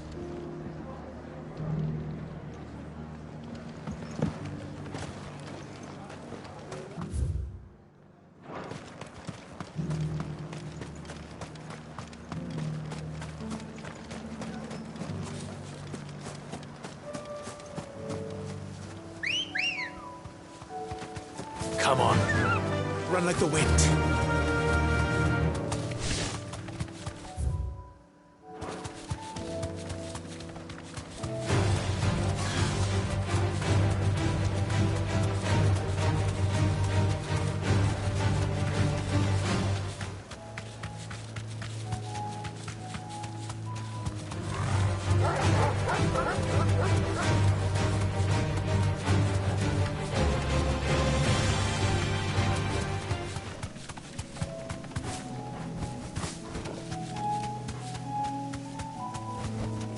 Straight home now.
This one's awake.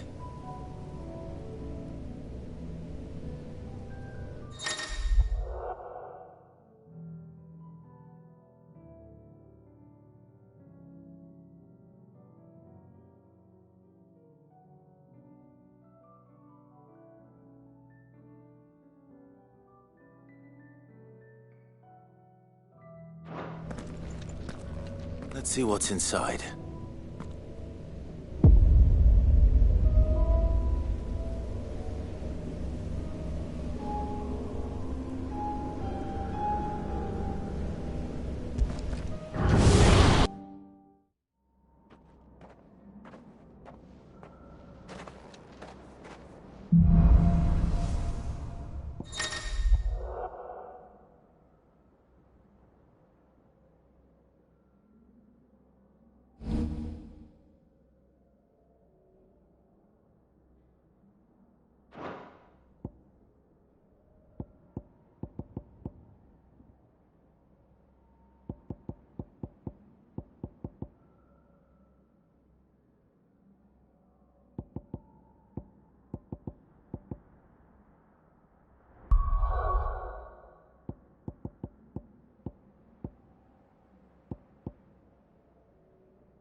Farewell.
Not good.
Farewell.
slow.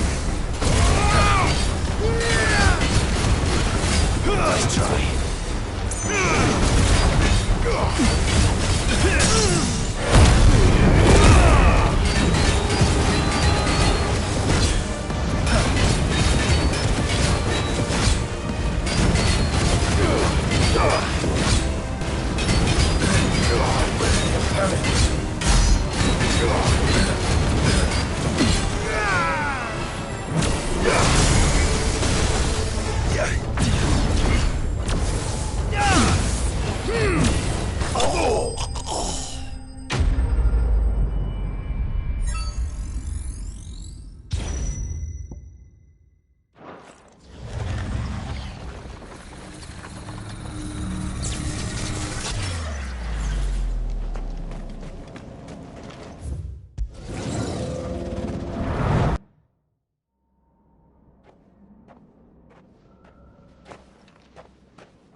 There were ghosts at the gates not days ago.